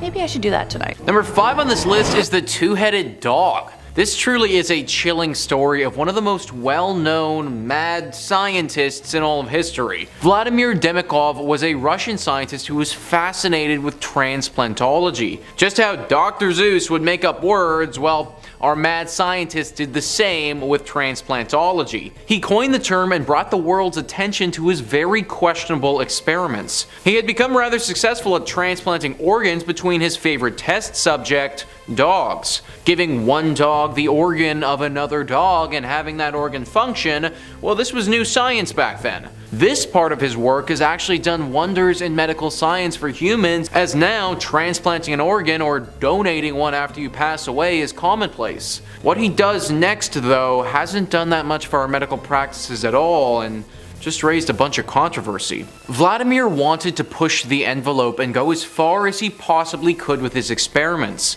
This is what led him to the two-headed dog. This picture was taken in 1959 and shows one larger host dog, a German Shepherd, with the head of another smaller dog sticking out of it. An article written by Aaron Kelly writes, "Thanks to the team's wealth of experience, the operation took a mere 3.5 hours. After the two-headed dog was resuscitated, both heads could hear, see, smell, and swallow. Although Shavka's transplanted head could drink, she was not connected to Brogan's stomach. Anything she drank flowed through an external tube and onto the floor. In the end, this two-headed dog lived only 4 days. Had a vein in the neck area not accidentally got damaged, it may have lived even longer than Demikov's longest living two-headed dog, which survived 29 days. Even setting aside the deaths of the canine subjects, the moral implications of Demikov's experiments are tricky. This head transplantation, unlike some of his other advancements in the field of transplantology, had no real-life applications. Yet there were certainly very real implications for the dogs.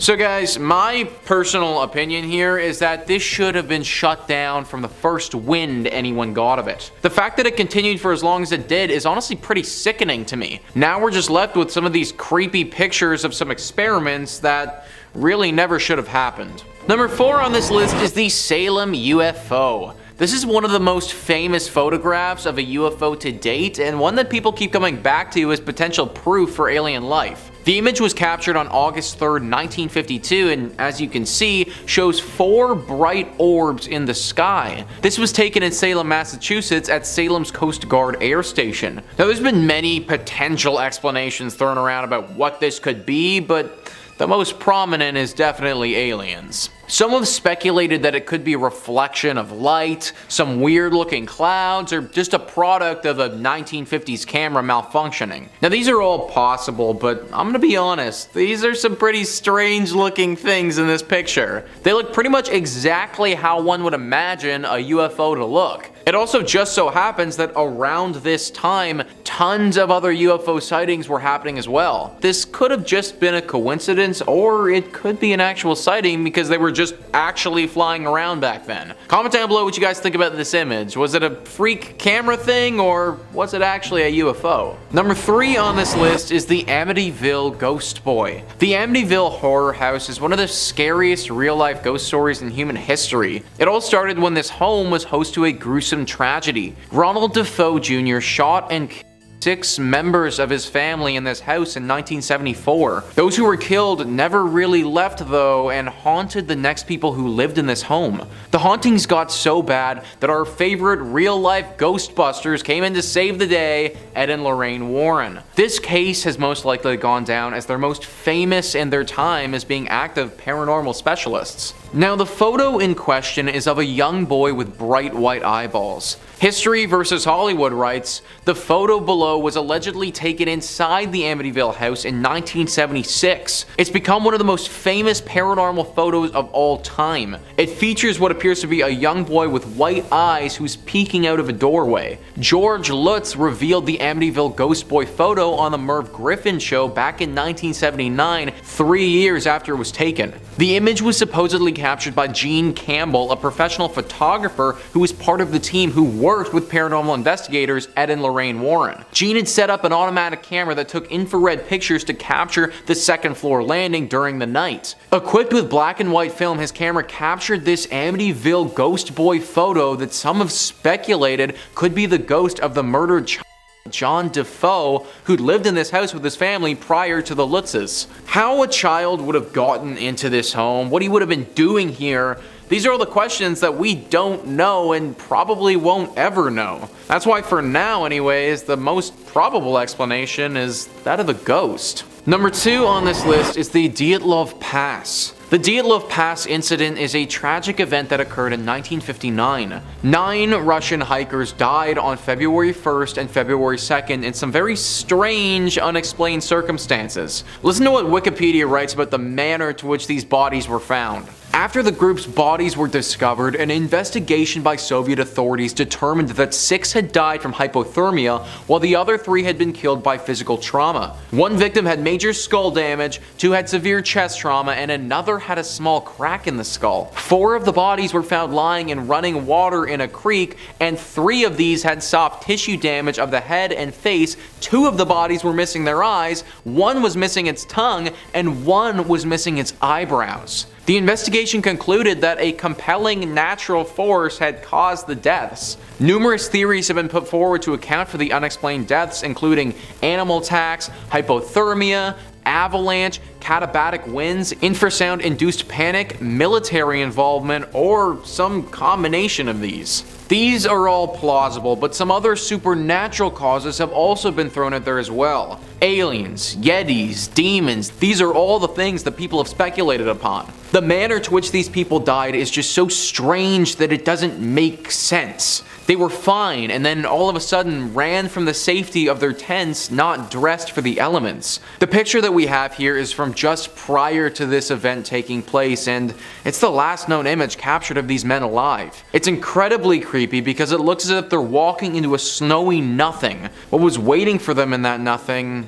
It's anyone's guess. Number 1 on this list is the Brown Lady of Raynham Hall. This image was captured in the fall of 1936 while people were taking pictures of the house. The famous photo is of the central staircase and shows an image that looks strikingly like the ghost who resides here. The Brown Lady of Raynham Hall. This ghost is believed to be the spirit of Lady Dorothy Walpole, who used to live in this home many years ago. She died over 200 years ago under suspicious circumstances, and as the years passed, more people started seeing her ghost appear around the residence. These rumors obviously exploded though after this photo was caught, showing the world that this poltergeist could potentially be real. The reason that I think this photo is the closest thing we have to real evidence of a ghost is because there were literal stories already surrounding a ghost at this location. It's one thing to take a photo and see something weird on it and then think, oh, maybe that's a ghost, but it's a complete other thing when there's already been rumors circulating about this ghost for centuries. Everything adds up. It makes sense why there'd be a poltergeist standing in the staircase, and we even know who it is.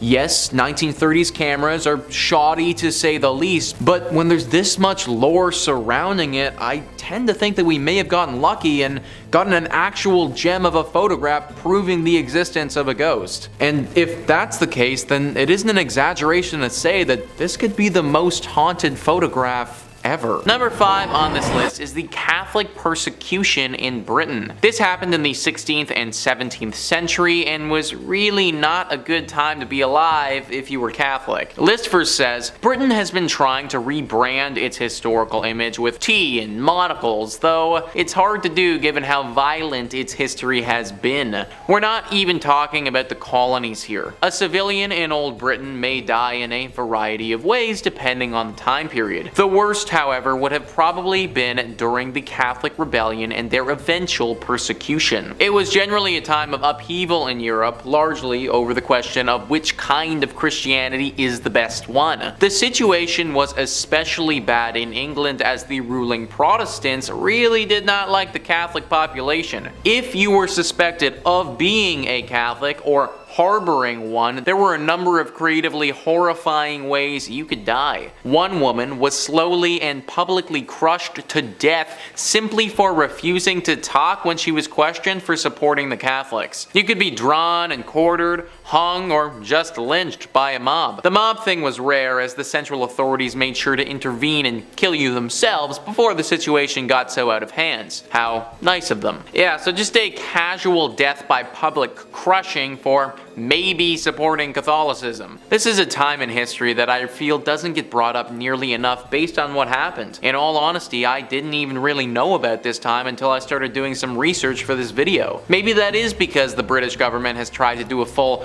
rebrand and doesn't really want to bring up the dark past of what was once one of the worst times to be alive. Throughout history, people have consistently been persecuted for their beliefs and how they want to live their lives. This was one of the worst examples of that in history, and it's definitely not a time that you would have wanted to be alive. Number 4 on this list is the Siege of Sarajevo. This time really isn't that far off from us at all, folks. This siege took place from 1992 to 1996. Sarajevo is the capital of Bosnia, and had you have lived in this place during that time, life would have been hell. List first says, sieges are an overall bad time to be in, and we highly recommend not being in one if it could be helped. Some of the most prolonged sieges in history, like the Siege of Leningrad, have been huge humanitarian disasters too, as sieges primarily affect the citizens. One particularly horrifying siege that isn't mentioned that often is the Siege of Sarajevo by the Serbs, which is also the longest siege of a capital city in modern history. It went on for almost 4 years, and close to 14,000 people ended up dying. If the incessant shelling on primarily civilian areas like the market didn't get you,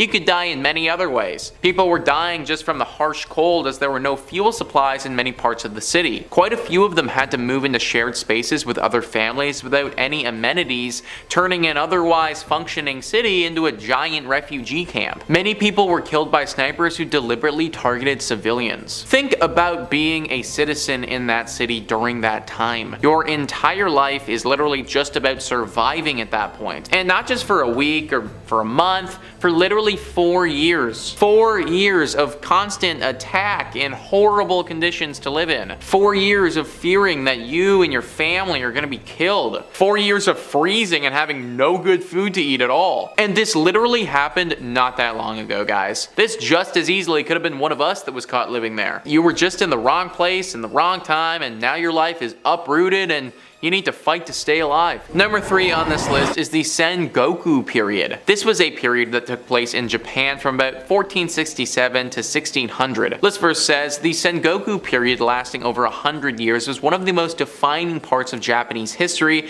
as well as one of the most influential. A lot of historical Japanese pop culture is set in that period as it was a time of consistent war and rapidly shifting political climate. There were more warlords fighting for territory than you could count, as the central power of the shogun had weakened in recent times. For someone living in that period, war and suffering would have been part of your daily life. Apart from opposing factions regularly raiding villages and towns for supplies, civilians were often caught between battles they had nothing to do with. Of course, that wasn't the case in every village across Japan, as many of them thrived due to the shifting landscape too. For those caught between the battles or just lost in the vast swaths of ungoverned Japanese territory though, it was a dangerous time to be in. The period was noteworthy for its brutality and general disregard for human life, and gave way to some of the most fearsome samurai warriors in Japanese history. There are a few documentaries on this time period of Japan, and they were all very informative and super interesting. It's pretty neat to look back now and see what was going on, but back then,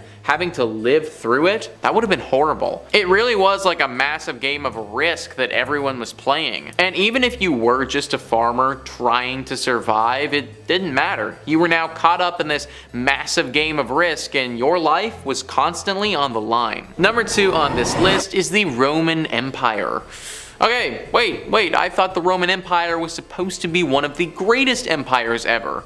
Well, it was. And if you were one of the leaders or a member of the elite class during this time, then you were laughing. But for some, it wasn't as nice. Specifically, the miners. The Roman Empire had a lot of slaves, mostly people that were taken from conquered territories and forced to work for the Romans. The worst possible place that you could be sent, though, was the mines. If you were a slave and you got sent to the Roman Empire mines, then life, it's about to get horribly bad. The conditions were awful down there. Mining was relatively new back then, and there wasn't really any advanced technology to help these people. Not that they would have received any help anyways, though. The Romans were brutal to these people, and specifically handpicked people they didn't like to be sent down there. Disease was widespread because people were literally worked to death and never cleaned. They were given very little food, and if they weren't producing quick enough, then they would just be killed. And oftentimes, these killings were of amusement to the guards as well, and they would mutilate you or throw you in a pit with a hungry wild animal. There were literally no redeeming qualities to the mines at all, and you probably wished for death if you got sent there. And finally, number 1 on this list is the year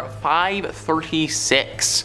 Kind of a specific year here, folks, but from what I've heard, it was literally the worst. This verse says, when us laymen talk about the worst times in history, we're thinking of stuff like violence and proximity to cannibalism. We don't have any scientific parameters to measure how bad a time is for the people living in it, though we can make educated guesses. When it comes to actual scientists, though, they don't bother with guesses or estimates, and have calculated the exact year it was the worst time to be alive in history, the year 536. Apart from the falling empires the world over and general political chaos, the year 536 also marked one of the worst global famines in human history. The famine was due to ash in the air blocking the sunlight, which isn't surprising as there were also quite a few humongous volcanic eruptions around that time for good measure. The foggy eclipse of the sun, as it was described then, was visible everywhere in the world, giving the whole thing an even creepier vibe. Combine that with brutal conflicts in many places around the world, and you know why the researchers chose the year 536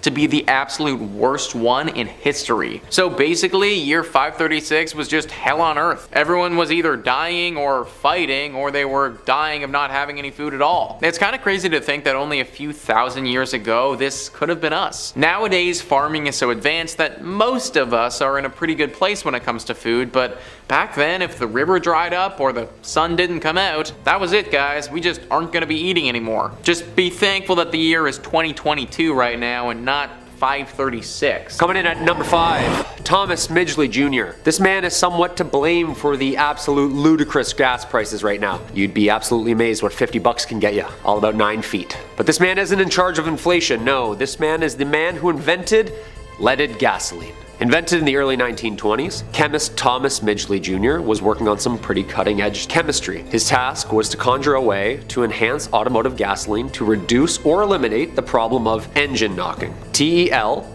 or better known as tetraethyllead, was an additive mixed with gasoline to do exactly that. And on December 9th, Tommy here unwillingly and unknowingly created what is to be the most destructive, biodangerous chemical compound, slowly and efficiently destroying our atmosphere. Long story short, this guy created the world's worst pollutant known to us so far, lead. Lead is a naturally occurring metal found in Earth's crust. Its widespread use has resulted in aggressive human environmental contamination. Companies GM and Standard Oil formed the Ethel Corporation shortly hereafter to produce TEL. The company's name was carefully chosen to avoid the use of the word lead. Yeah, don't just take it right out. right out. Of course, shortly after its production, workers began suffering what would become lead poisoning, which resulting, not long after it opened, workers at the ethyl plant began suffering from poisoning, which in 1922, the US Public Health Service warned of the dangers of lead production and leaded fuel. However, the phase out of leaded gasoline wasn't officially banned until about 1996, and even in some places the early 2000s. It is estimated that 7 million tons of lead were released into the atmosphere from gasoline in the United States alone, and due to its popularity and production rates since the 1920s, it has been estimated by scientists that its result on the Earth accounted for about 900,000 deaths and about 22 million years of healthy life lost. I am not making a bold statement here in saying that this man shouldn't have been born. Maybe he could have been like a pilot or something, or a dentist.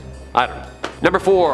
Gottlieb Kirchhoff. If you're anything like me and are addicted to the sweeter side of life, well then this one's for you. Seems like our boys here have something in common, but trying to find a solution actually led to creating something way worse. Gottlieb Kirchhoff was a German-Russian chemist who, through the use of his pharmacy, accidentally invented one of the world's worst things for you. The bittersweet part is that it's sugar. Well, high fructose sugar actually. Basically the thing that makes everything taste good. From sody pop to candy. Fructose or high fructose corn syrup is made by diluting cornstarch with hydrochloric acid? Excuse me, can I have the hydrochloric acid on the side? I actually just got a root canal. Yeah, thank you. But the bittersweet part comes from the effects. See, this guy had no idea the impact of his tasty formula would have on the body. Basically, this stuff is in everything we eat and drink. To give you some numbers, kills about 1 million people a year. And I'm lowballing. Messes up our body, regulates our energy levels, and is responsible for the diabetes crisis and one of the leading causes of death from disease for humans. That's not so sweet.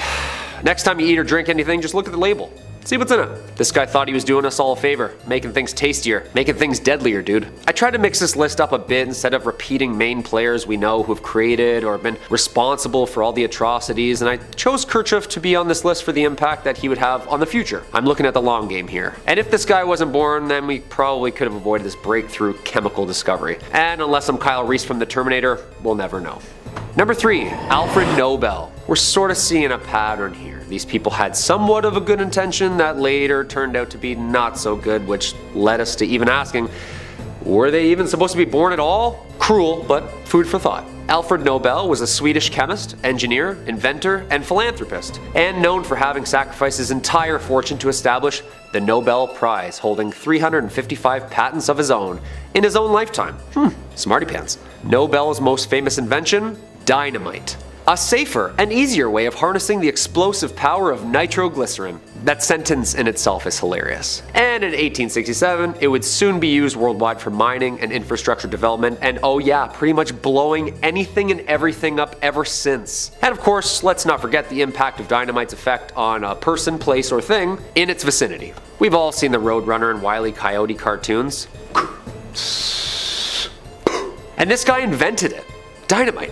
The stick, wick, and patented chemical compound was harnessed to do exactly that. And if we've read anything at all, it did a lot of bad. First off, how do you exactly tinker and tailor with an explosion? What happens when you can't crack the code? He's just in his basement like messing around with vials. Just a little bit more of that, little bit of this, and get down! The fact that this man did not blow himself up in any of these experiments is beyond me, and not only was this invention a new form of mass energy, in fact the Nobel Prize was created and named after him. He was the first. This invention and contribution was so ahead of its time in chemistry that it revolutionized the need to push evolution ahead through science. Its creation in itself is history for mankind. The dichotomy alone. Had this man known about all the cliche train track damsel in distress westerns that would have been parodied of his destructive invention, I don't know if he would have invented it in the first place. What do you think? Number 2, the Angel of Death. Okay, this guy definitely had it coming for sure with this list. The Angel of Death was a nickname given to this person for the disturbing amount of research he had collected via his specific scientific experiments. Why I think he shouldn't have been born at all is because to attain such groundbreaking information about the human body and its extremes, experiments needed to be run and not hypothesized. Joseph Mengele was a SS officer, doctor, and German scientist during World War II, and resulted in the leading of research closely related to the extremes and limitations of the capability of the human body, via DNA, via manipulation, and disease prevention, immunization, you name it. any effect on the human body and its environment around them. I'm not going to get into what this person concocted up in his time as a medical captain, nor am I really going to make any jokes. This person pushed scientific research through the use of cruelty and pure evilness. Plain and simple. I don't like glorifying these people in these lists, and I can barely stand saying some of their names out loud. We know all of these people. Though the actual number of people's lives countlessly lost due to this man's sick fascination with pushing research and his scientific envelope hasn't been officially documented, these experiments were responsible for the deaths of somewhat of 6 million innocent lives. It is very clear that this person's intent was to derive violence, fear, and cruelty from day one, which I myself wish this person was never born. Crimes against humanity. No good.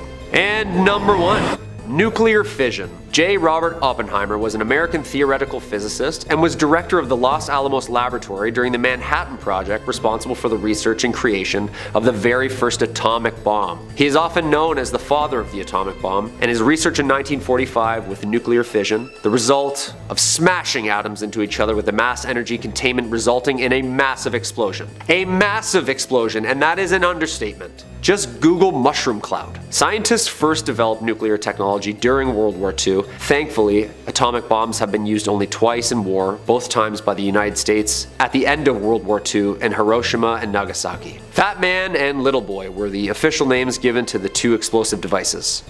Charming. What makes this so terrifying is that due to this research, the act of war and the structure of battles are now a thing of prehistoric past. The mass execution that these inventions can do is nuclear. Literally. I put Oppenheimer at the top of this list because the devastation alone due to the future with merely the technology surfacing is detrimental in itself. This is actually the first time reports that a visitor from another galaxy started. These explosions were so giant that its effect could be felt off planet. Yo, that's next level. Aliens just pulling up. Yeah, that's not really good, you know. If there was a time in the future which we could send back AI, it would probably be due to this stuff. Oppenheimer was awarded the Medal of Merit from President Harry Truman in 1946 for the push in science, even if its push was in the wrong direction. All these people given awards, it's like, hey, good job. It's terrible stuff, but cheers. Number 5, Robert Liston. I figured I'd start with Robert Liston since he's a bit of an outlier on this list, because unlike the other ones, I don't know if he was truly evil, but he just enjoyed life much differently than the rest of us. You see, Robert Liston was a Scottish surgeon in the 19th century who had a pretty notable reputation. He was the fastest blade in the West End. He boasted that no one could slice and dice faster than he could if the legends about him are to be believed. He was allegedly able to perform a full amputation of a limb in 3 minutes, only losing 1 out of every 10 patients, which honestly, all things considered, is actually a pretty impressive feat, if not an absolutely terrifying one to think about. Liston didn't really have bedside manner to speak of though, and he would take a glee in his work that kind of bordered on sadism. He wasn't a mad scientist plotting world domination, but he was a particularly odd fellow who really reveled in how good he was at removing people's limbs. Everybody's got a hobby, everybody's got something that makes them happy. One particularly grisly anecdote says he once severed a leg in under 30 seconds and gleefully laughed to his crowd of spectators, "Time me, boys!" So evil? I don't know, maybe not. Questionable? Absolutely. Would I hang out with this guy? Probably not while he was working. The issue with Liston is that while he definitely had speed, and no one could argue that, accuracy was not always his strongest suit. Frequently, his rush work would result in his patients having unnecessary complications and conditions such as dying. Perhaps unsurprisingly, Liston has the world's only surgery with a 300% mortality rate. In one occasion, he was working so quickly and carelessly that he amputated his assistant's own fingers off while attempting to sever a leg. And as he was doing this, he swung the knife backwards and ended up hitting a spectator who fainted out of shock. The patient, the assistant, and the spectator all died a few days later, leading to the only surgery that managed to lead to the death of 3 people. That's an impressive record, if nothing else. And my friends, if you'd like to hear more freaky stories, true crime, cryptid sightings, UFO conspiracies, and just about everything scary under the sun and above it, why don't you give Top 5 Scary a subscribe for the best scary content on the net, and keep on screaming. Alright, moving on. Number 4, Jose Delgado. Do you think you could control a bull? I definitely don't. But Jose Delgado believed he could. He was a controversial researcher who believed that the best way to get an animal to behave was not by training it or teaching it a trick and giving it a treat every time it does the trick right, but to implant a series of electrodes into an animal's brain to be able to manually control it with a series of electroshocks. To make a lot of very complicated neuroscience comically short in layman's terms, he was creating remote control monkeys. And do you kind of want one now? Because I kind of want one. Delgado signed on to Yale University sometime in the 1950s, where he set up his little shop in a lab tinkering with all sorts of fun electronic experiments and gizmos to research new methods of control. Oftentimes, it was literally the flip of a switch that would alter the mood of a creature. The thing is, as scary as what he did, the results he was getting were unbelievable, stuff straight out of sci-fi. He was able to train monkeys by stimulating the parts of their brain that would activate aggression, and he would teach them how to manipulate other monkeys that were threatening them by flipping the switches of their aggression. It's nuts. Did you watch Westworld? I know you probably watched the first season at least. I've seen the viewership numbers. You know how in that show they could use those little tablets to open up like a cowboy robot's personality and alter all those stats like aggression, romance, bravery, etc, etc. Well, that's kind of what Delgado was doing, only on chimps instead of Evan Rachel Wood. One controversial experiment involved generating a painful sensation in a chimp's brain every time it produced a particular brain signal, which eventually led to the chimp learning not to think like that. Woof. Delgado's most infamous trial though was the one I mentioned at the beginning, stopping a bull in its tracks. He stood in front of a bull and, like the matadors of legend, stared it down and used a shortwave radio and a series of electrodes to freeze it in place. Johnny Knoxville would have loved that. Now, despite the controversial nature of his work, which inspired quite a good amount of debate and discussion about ethics, Delgado maintained up until his dying day that the work he was doing was for the benefit of mankind. He wasn't trying to develop mind control, nor did he see his experiments as a way to influence people, but rather he saw his work as a way to overcome mental illness eventually, and cure brain disorders, and also probably save the lives of a lot of bullfighters. Number 3, Giovanni Aldini. So I don't want to spoil too much about this guy right away, but all I'll say is that Giovanni Aldini would end up being the source of inspiration for the character of Victor Frankenstein from Mary Shelley's famous sci-fi novel. So you can probably sort of guess what kind of things this guy was gonna get up to without even having to listen to the next 2 minutes, but I'm sure you're very curious, so I'll explain it to you in great detail anyway. As a young boy, Giovanni was fascinated by his uncle, who was also a physician, and would watch him perform strange experiments. His uncle had an interest in reanimating the dead to see if it was possible to restore vigor to an animal that had passed, and he primarily tested on frogs, where he would attach electrical currents to them. These events, unsurprisingly, would very profoundly affect Giovanni, who sought out to recreate what his uncle had started, only on a much, much bigger target. It's man if you couldn't figure that out by now. As he grew older, Giovanni followed in his uncle's footsteps, zapping frog corpses, moving up to trying to reanimate a bull's head, until ultimately earning his place in mad science history when he started to begin his trials on humans. He sourced his bodies from executed prisoners, thinking, hey, they're done with them, I might as well use them. Trouble was that Italy tended to prefer execution methods that involved the head and the body going in separate directions, although Giovanni made use of this as well. He discovered that with an electric current, he could make a patient's face contort, and this was on a head detached from a body. There's a terrifying mental image for you for the day. It was then, when he started sourcing prisoners' bodies from England, that he started to inch closer and closer to that goal of reanimation. He asked for a body as fresh as possible, and he got one George Foster, not the one who played for the Reds though. Attaching probes to this body, astoundingly, he got the man to open an eye, shake his jaw, and seemingly take a breath. This would end up being his last experiment, however, and he deemed the experiment a failure because the thing didn't sprung to life Frankenstein style. Chin up! I bet you'd love to know that your legacy was inspiring one of the most famous horror stories ever about a lunatic doctor who electrifies a corpse. Number 2, Albert Krigman. Now, I feel like it bears mentioning before I even talk about all the twisted, weird stuff that he did to earn his place in this list of evil scientists that Krigman just sounds like an evil scientist name, does it not? Like if you were writing a movie script, Krigman would be the stand-in name for your evil scientist before you could come up with a better one. Anyway, I digress. Dr. Albert Krigman was a dermatologist who was commissioned by Dow Jones and the US Army to research the effects of chemical compounds on human skin. Oh, yep, this is not going anywhere good. It goes without saying, but like he wasn't checking for Head and Shoulders 3-in-1 conditioner. Krigman was offered a modest lump sum of 10 grand in grant money to research, and he set up shop right away in Holmesburg Prison in Philadelphia, where he got a near endless supply of test subjects, or victims, to experiment on with very little regard for their safety or hygiene. It was documented that the experiments at Holmesburg Prison included hair transplants, implementation of foreign bodies, burns and radiation of the skin, exposure to dioxin, application and ingestion of toxic and near lethal doses of acne medicine, and the yanking of fingernails. Ugh.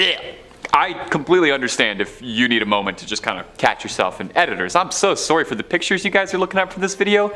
You guys work hard. Alright, let's get back to talking about stomach-churning evil done in the name of science. One of the main compounds Krigman researched that I listed off in that little list before was dioxin, the main ingredient of Agent Orange, the infamously evil chemical weapon the USA used during the Vietnam War. Inmates would be scarred, left sick with permanently disfiguring skin conditions leading to very painful side effects. Oftentimes too, many subjects were exposed to all sorts of contaminants and other infections from other conditions he was doing, other experiments he was doing. He did not keep a clean workspace. Krigman destroyed many of the notes from his research, but through testaments from his victims, we know the truth of what he got up to. While there were attempts to get justice after the fact for what the inmates experienced, Krigman himself lived to the age of 93 and never faced any sort of consequences whatsoever for his actions. In fact, the worst part is Krigman loved what he did. Take a listen to this spine-chilling real quote from a real scientist who was really hired by the US Army. "All I saw before me were acres of skin. It was like a farmer seeing a fertile field for the first time."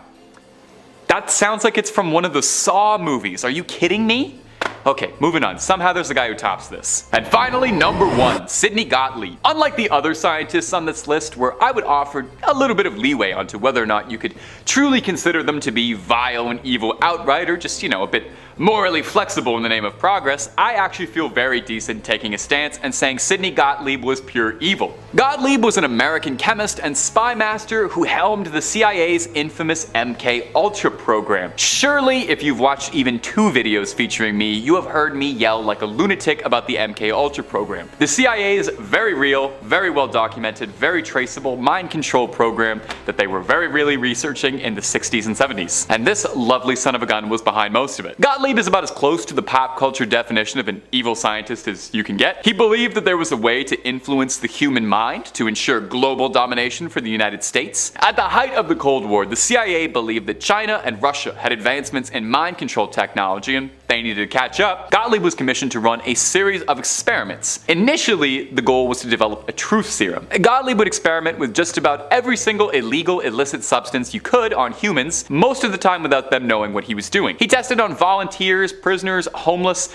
but most often people had no idea the nature of his experiments, and he tended to pick people who had nothing left and had a lot to gain. After months and months of this left him unsatisfied, he was granted extra powers and resources for his experiments, gaining the full funding of the US Army. The goal of MK Ultra was to develop techniques that would crush the human psyche to the point that it would admit anything. Wow. This included torment like electroshock, sensory and sleep deprivation, all kinds of illicit substances, physical and mental damage, and so much more we can't even talk about. Eventually, the program was officially disbanded, citing that it was difficult to control the human psyche in this way. Gottlieb would stick around, however, since he had a real taste for doing evil science, and would helm the CIA's Poison Research Division, looking into just about every way you could conceivably poison a human being, including one infamous poisoned cigar for one Fidel Castro. Gottlieb retired in relative obscurity, never seeing any justice for his work, and lived out his days quietly in Virginia, largely forgotten by history. Well, not by me. Coming in at number 5. Serial killers. I'm not talking about Lucky Charms and Cheerios, although I single-handedly could kill a box of cereal in like 10 minutes. Throughout history, humankind has shown us that it is capable of some pretty horrific things. Things that not only push along the evolution of our species, but slows it down, horrifies us, and downright disgusts us. Starting this list off, there are way too many serial killers throughout history to choose from, so I'm gonna focus really on one person in particular, HH Holmes, Herman Webster Mudgett, or notoriously and forever known as HH Holmes. This was a special type of serial killer because he is known not only today for being America's very first serial killer, but one of the most prolific. People definitely killed people before then, but what this man concocted only reinforces What made this person a threat to Satan himself? After moving to Illinois around the time of the 1893 Chicago Fair, Holmes set up constructing a 3-story hotel on the corner of West 63rd Street for weary travelers. Sounds pretty kind of him. One catch. This mansion, or later known as Murder Castle, was a labyrinth of specifically designed and constructed torture rooms. A number of rooms were found to have hidden peepholes, trapdoors built into the floorboards, and even pipes through the walls that Holmes would pump gas into to be breathed in by the unexpected guests. A maze of secret passages, ladders, and hallways, eventually all leading towards chutes to the basement, the end of the maze and the final room, fully equipped with surgical tables and a furnace. Holmes was eventually arrested in 1896 for the murder of 4 people, but what makes this person one of the worst is before he was hanged, he admitted to killing at least 27 more in his sick, twisted funhouse. Although serial killers have made famous through the years, Holmes takes the cake due to his clever, innovative, and downright disgusting mind to torment his guests. This is basically just all the Saw movies stewed into one giant maze. Absolutely sickening. Number 4, Vlad the Impaler. Dracula. Before capes and fake fangs, people were afraid of people solely from reputation alone. You didn't need to dress frightening one night of the year to really scare the bejesus out of someone. I'm talking about real life. Vlad the Impaler was the second of 4 brothers born into a noble family of Vlad II Dracul. His name was derived from the Latin Draco, after his father's induction into the Order of the Dragon, created by Holy Roman Empire Sigismund, responsible for defending Christian Europe against the threatening Ottoman Empire. Vlad is believed to have been born in what is now Transylvania, central region of modern Romania. His name and reputation would be given to him later due to the ordered impaling of some 500 enemy boyars. Vlad was tasked with leading a force to defend Wallachia, back then Romania, from invaders. During his 1456 battle to protect his home, he was victorious in hand-to-hand combat, but let's get to the stuff that really makes this guy terrifying. In some cases, which led to all cases, Vlad would order a pole or pike, usually carved from wood, to be rounded, not sharpened, to avoid damaging internal organs and thereby prolonging the suffering of the victim to death. A giant spear secured into the ground. Nasty. The pole was then raised vertically to display the victim's torment and could take hours or even days for the impaled person to die. This guy really made a mockery out of his victors and forever known as not only killing his opponents in battles and war, but displays their carcasses to any empire-threatening house of Dracul. Legend says that Bram Stoker's Dracula was based on the events and details of Vlad the Impaler, and it is best guessed that if there was someone going around killing hundreds of people, draining them of their blood whilst alive, it was probably Vlad. Number 3. Dictators and warlords. If you're a history buff like me, then you are well familiar with the atrocities carried out by leaders of regions trying to secure peace and place all around the world. These people, mostly men, make up most of the responsibility of the death of the humankind. Infection, disease, and plagues can't touch the amount of bodies leaders, dictators, and warlords have countlessly used in the universal game for turf and power. Some of these leaders have reigned in the last 100 years, and we can still feel the effects of their acts and wishes now. Some of these people even include Genghis Khan, a ruthless military leader of the Mongol forces wreaking havoc and torture amongst its enemies everywhere in Northeast Asia, somewhere around 40 million people. Mao Zedong, 1893 to 1976. This man was one of the world's most notorious mass murderers, including somewhere around 200 million deaths. We felt, seen, and read the effects of the Germans during World War II, orders of highly educated scientists and doctors, the precise calculated ways to exterminate mass amounts of people under the guise of scientific knowledge about humankind. I'm not going to get into anything specific, and frankly, I don't even like saying some of these names out loud due to the disgusting acts that they've inflicted over the years. The amount of lives taken from the act of war will never be recorded accurately, and we'll never know how much of humankind was wasted for nothing kind at all. Some of these people are knocking on Satan's door as we speak, and I'm gonna let Big Guns downstairs just do what he does. Number 2, Gilles de Rais. The nobleman slash serial killer had reportedly turned to the dark occult, a wooded practice sometime around 1435 when he tried to invoke up the devil himself to help him gain knowledge, power, and riches. Scholars have documented events such as this and have claimed that this man is the sole inspiration for the infamous fairy tale Bluebeard. However, the very true and real story of this Frenchman is much sicker in nature. A distinguished knight and once a lord who at one point served as a military commander for Joan of Arc in the 100 Years' War, Gilles de Rais' reputation was somewhat besmirched when he was arrested for crimes relating to Satanism, abducting, and of course the countless murderings of numerous young adults. After his arrest in 1440, de Rais was put on trial, and though he was found guilty of abducting, torturing, and the murder of more than 140 people, terrifying in itself, many researchers and folklore believe it's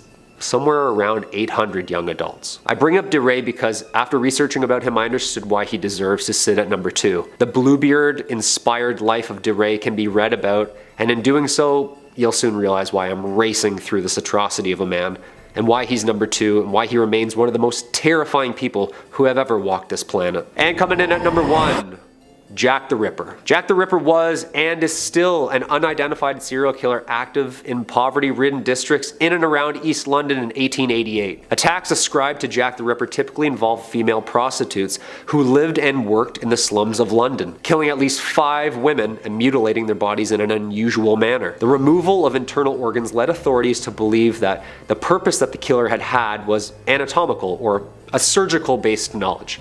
Highly educated, even possibly being a doctor himself or surgeon. In October 1888, numerous letters were received by the media outlets, and authorities from the Scotland Yard had been proposing that there was a murder amidst the city. The name Jack the Ripper was born. The letter is widely believed to have been a hoax and may have been written by journalists in an attempt to heighten paranoia in storytelling and in newspaper sales. The murders were never solved, and the legends surrounding these crimes became a combination of historical research, pseudo-history, and fear-inducing lore. What makes these murders so sickening and yet still so interesting is not only did they never find or identify the actual killer, but Jack the Ripper's murders suddenly came to a mysterious halt in the fall of 1888. But London citizens continued to demand answers that would never come. Then, or even now. The open and ongoing cases spawned attentions of writers, directors, and historians all around the world, and continues to push the scientific method of evidence and DNA in 2022. Number 5. The Pyramids and the Sphinx. Famed for giving out riddles to passers-by and would-be kings and keeping even more secrets for itself, the Sphinx and the Great Pyramids of Giza aren't just one of the best tourist destinations in the world, they're a source of never-ending speculation. Were they crafted by aliens? Are there hidden secrets lying within the Sphinx that we don't know about? Almost certainly. Let's dissect them a bit. So the Sphinx, if you haven't heard of it, this is your first time hearing about it. It's one of the 7 wonders of the world or something, but this might be the first time. It's a massive limestone statue with a lion's body, and let's be real, it's a nice one at that. And the head of a human. Was it always a human's face? There's some speculation and discussion about that. Some researchers have proposed that originally the Sphinx was a monument to the jackal god Anubis, and that his face was refitted at some point in the image of Amenhotep II, a pharaoh from around that era. Now the purpose and origin remains a point of contention to Egyptologists. What was the Sphinx built for? Is it a tomb? A monument? Just something to take photos of? Some people even speculated that the Sphinx is older than Egypt even. A tomb? A monument? Just something to do? Researchers too have speculated that perhaps the Sphinx is older than Egypt even. Erosion pattern on the Sphinx's body appeared consistent with water erosion, rather than wind erosion, raising all sorts of questions about the climate and geological history. Did Egypt used to be like a lot wetter? And that's just what puzzles people on the outside. The inside of the thing is a whole other can of worms. Some propose that there are unexplored passages or secret chambers containing wondrous treasures, ancient texts, sacred artifacts. I think the Master Sword might even be in there. Some people think there's proof of extraterrestrial life. It's a very widespread conspiracy theory that aliens were involved in the Sphinx and the pyramids and are very closely tied to ancient Egyptian culture. Some limited excavations around the Sphinx have been carried out, but because of the delicate nature of the monument, further digging is a bit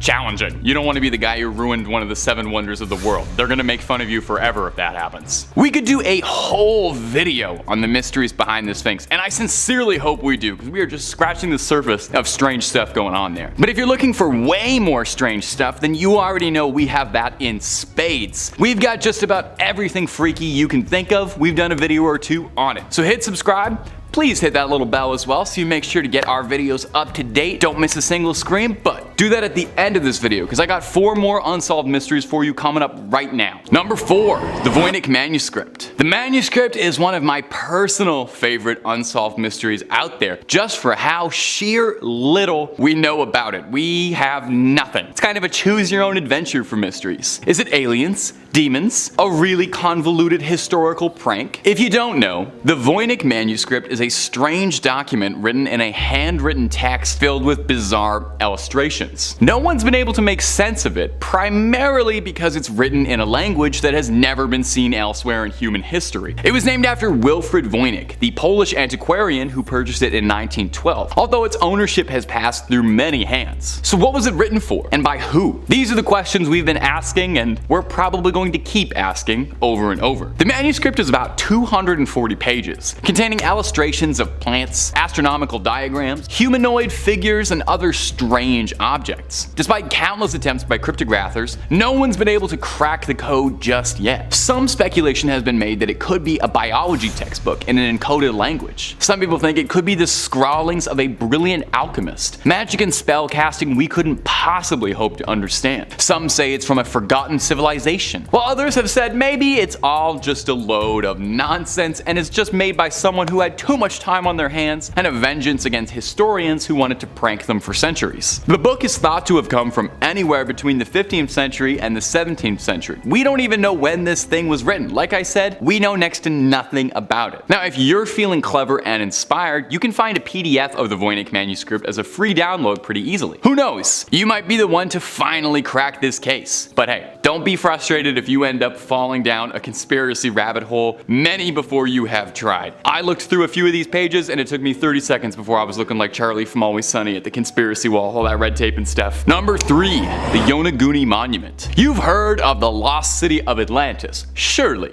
Of course you have. It's one of the best Disney movies you forgot about. That's a story for a whole other video. Well, what if it wasn't the only lost underwater city out there? Have you ever heard of the Yonaguni Monument? The Yonaguni Monument has sometimes been called Japan's Atlantis, and it refers to a strange, eerie underwater rock formation just off the coast of Yonaguni Island in Japan that has had people scratching their heads for years. It's a massive structure consisting of several flat rock slabs arranged in a way that seems like an intelligent life put it together. Now, some people say that this structure could be completely natural, resulting from years of erosion and tectonic activity. Certainly, stranger things have happened, and it wouldn't be completely impossible for something to form this way, but the way it exists now, the way it sits, it seems deliberately carved out, and it seems like it was an important structure to someone. Perhaps a monument, a temple, some sign of a lost city, hence the Atlantis comparisons. Is it possible this was evidence of a lost civilization buried beneath the ocean waves, forever forgotten to history? The monument being completely submerged has been fuel for the fire of speculation. Was it always underwater? Did it end up there over time? Did the water raise around it? Did the land used to look significantly different? It makes it pretty difficult to study as well, making it just that little bit more elusive, as if it wasn't mysterious enough as is. But let's be real, it was probably aliens. It was almost certainly aliens. Number 2,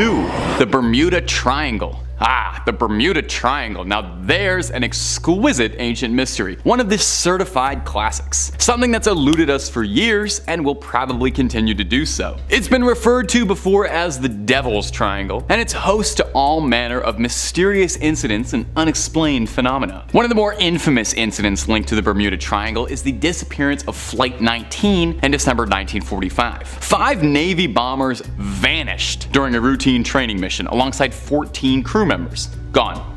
Zilch. There was an extensive search effort, but nothing was ever found. Not so much as a bolt off the hull, a boot fished up, a hat, nothing. It was as if they were swallowed up by the void. Naturally, people went a bit wild with theories on this one. Anything from aliens, electromagnetic anomalies, alternate realities, no clipping into the back room. You know, pretty serious academic stuff. But it's bizarre. Another particularly good Bermuda baffler for you is the case of the USS Cyclops. In March 1918, the 542-foot-long cargo ship carrying over 300 crew members vanished during its voyage from Barbados. No wreckage, no survivors ever found. Certainly you would think a ship that big with that many people would leave behind a little bit of evidence, right? What happened? Were they swallowed up by the very seas themselves, pulled to Davy Jones's locker by the Kraken? Or are they somewhere we can't reach them, in a place between worlds and time? The region is known for all sorts of weird stuff too, involving electronic malfunctions and compass deviations. It makes it seem like there is just something bad bad in the air out there? Maybe just bad vibes? Certainly seems that way. And number 1, the Dorset mass grave. Oh, this one is a doozy, and it is one of the scariest and most confusing archaeological discoveries ever found. Let me ask you, what's more fun than a barrel of monkeys?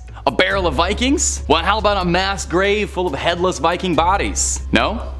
Well, you and I find different things fun, I suppose. Way back in the yesteryear of 2008, a group of archaeologists were on a fairly routine digging operation in Dorset, a quaint little seaside town in England. They were supervising a digging operation to improve local roads and were on set to see if there was anything of note to find, you know, if they came across an old coin or an old arrowhead or something you could stuff in a museum case. For the first few days of the job, there wasn't anything particularly noteworthy discovered until they came across the mass pile of 54 entangled Viking corpses, all missing their heads. I guess they thought that was probably kind of interesting. If it was just a bunch of headless Viking bodies, that'd be one thing. But the mass grave was wrapped in confusing details. Their skulls were missing, but as well their rib cages, arms, and leg bones were all scattered around, this is disgusting, surrounded by discarded teeth. No clothes or weaponry was recovered. So what in the Allfather's name happened here? Because absolutely nothing I can imagine is pleasant. Sounds like Vikings opened up a portal to hell, went really wild with it. The teeth found around the grave had all been filed down neatly, which is very interesting. Now, it goes without saying that Viking dental surgery could not have been painless, meaning the process had to be excruciating, suggesting it was either done by a very careful tormentor or done to themselves to intimidate their opponents to show just how gritty they are. I actually don't know which of those two are preferable. They actually both sound pretty horrible. Now, as good as my theory about a bunch of Vikings opening up a portal to hell and being offered as a sacrifice is, archaeologists had some different ideas. They theorized that by looking at the wound patterns on the ribs and torso, they were surgical precise blows, which wasn't really the kind of thing you'd expect from a rabid Viking warrior flailing around a sword in a brawl. The archaeologists thought that these men were either offered up as part of a horrifyingly sadistic ritual, or it was a big time mass sentencing where everybody was sentenced to the death. Explains too where all the weapons and gear had gone. These men had been brought here from somewhere else and then left here for a long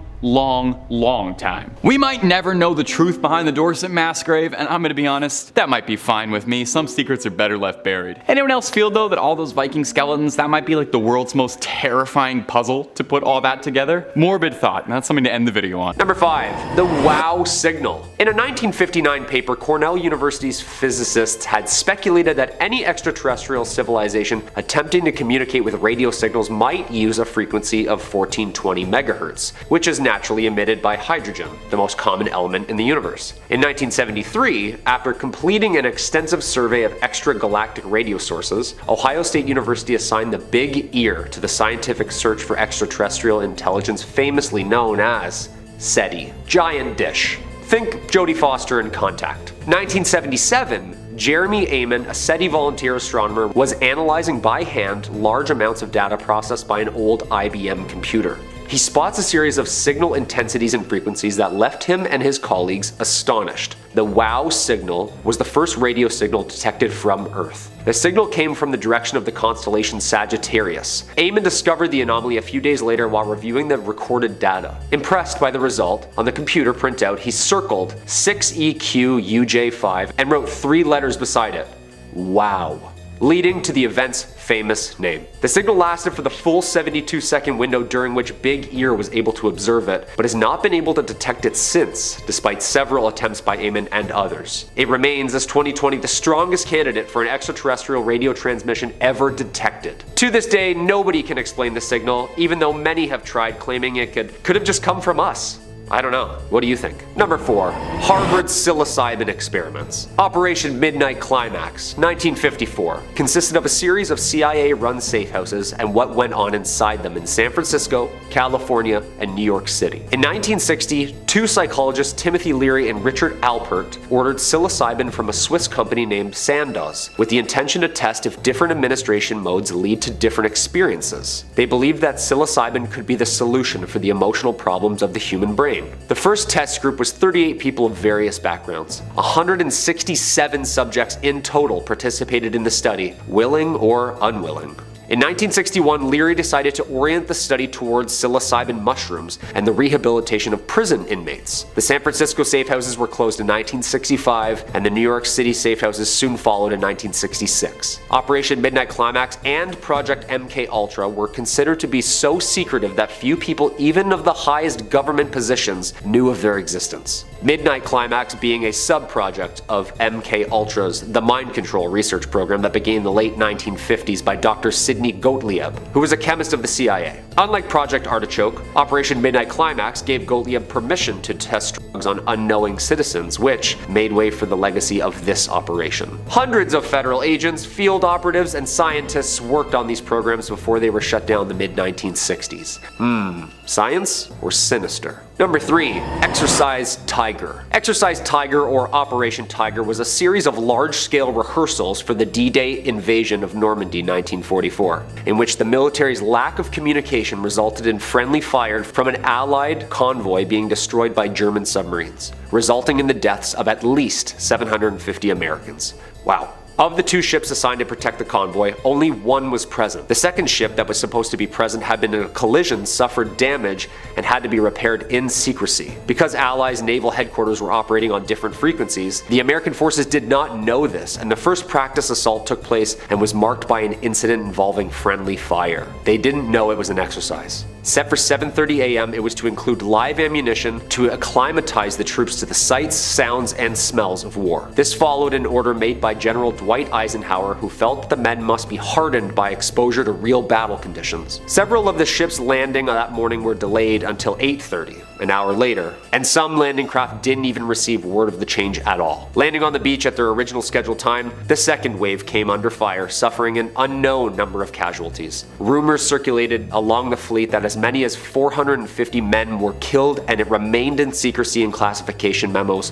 for numerous years after. I've seen Saving Private Ryan, and I can only imagine what this site looked like. Number 2. The Manhattan Project. Nuclear fission by chemists in 1938 made the development of the atomic project a theoretical possibility. The Manhattan Project was a research and development exercise during World War II that produced the first nuclear weapons. It was led by the United States with the support of the United Kingdom and Canada. Nuclear physicist Robert Oppenheimer was the director of the Los Alamos laboratory that designed the actual explosives. The Army component's first headquarters were in Manhattan, hence the name, the place name, and the official code name. The project began in 1939 and employed more than 130,000 people and cost nearly $2 billion to fund. Research and production took place at more than 30 sites across the US, United Kingdom, and Canada. During 1939, physicists drafted the Einstein-Szilard letter, which warned of the potentials of this extremely powerful creation of a new type. They had it signed by Albert Einstein and delivered to President Roosevelt. In 1941, President Roosevelt approved the atomic program, and Roosevelt chose the Army to run the project rather than the Navy because the Army had more experience with large-budget scientific projects. Plutonium was then chemically separated from the uranium by scientists, and the Fat Man and Little Boy implosion weapons were created at the Los Alamos Laboratory in New Mexico. The first nuclear device ever detonated was the Trinity test, conducted at New Mexico's Alamogordo Range 1945. Little Boy and Fat Man explosives were used a month later in the atomic droppings of Hiroshima and Nagasaki. In the immediate post-war years, the Manhattan Project conducted weapons testings, development of new weapons, promoted and supported medical research into radiology, and it maintained control over American atomic weapons research until the formation of the United States Atomic Energy Commission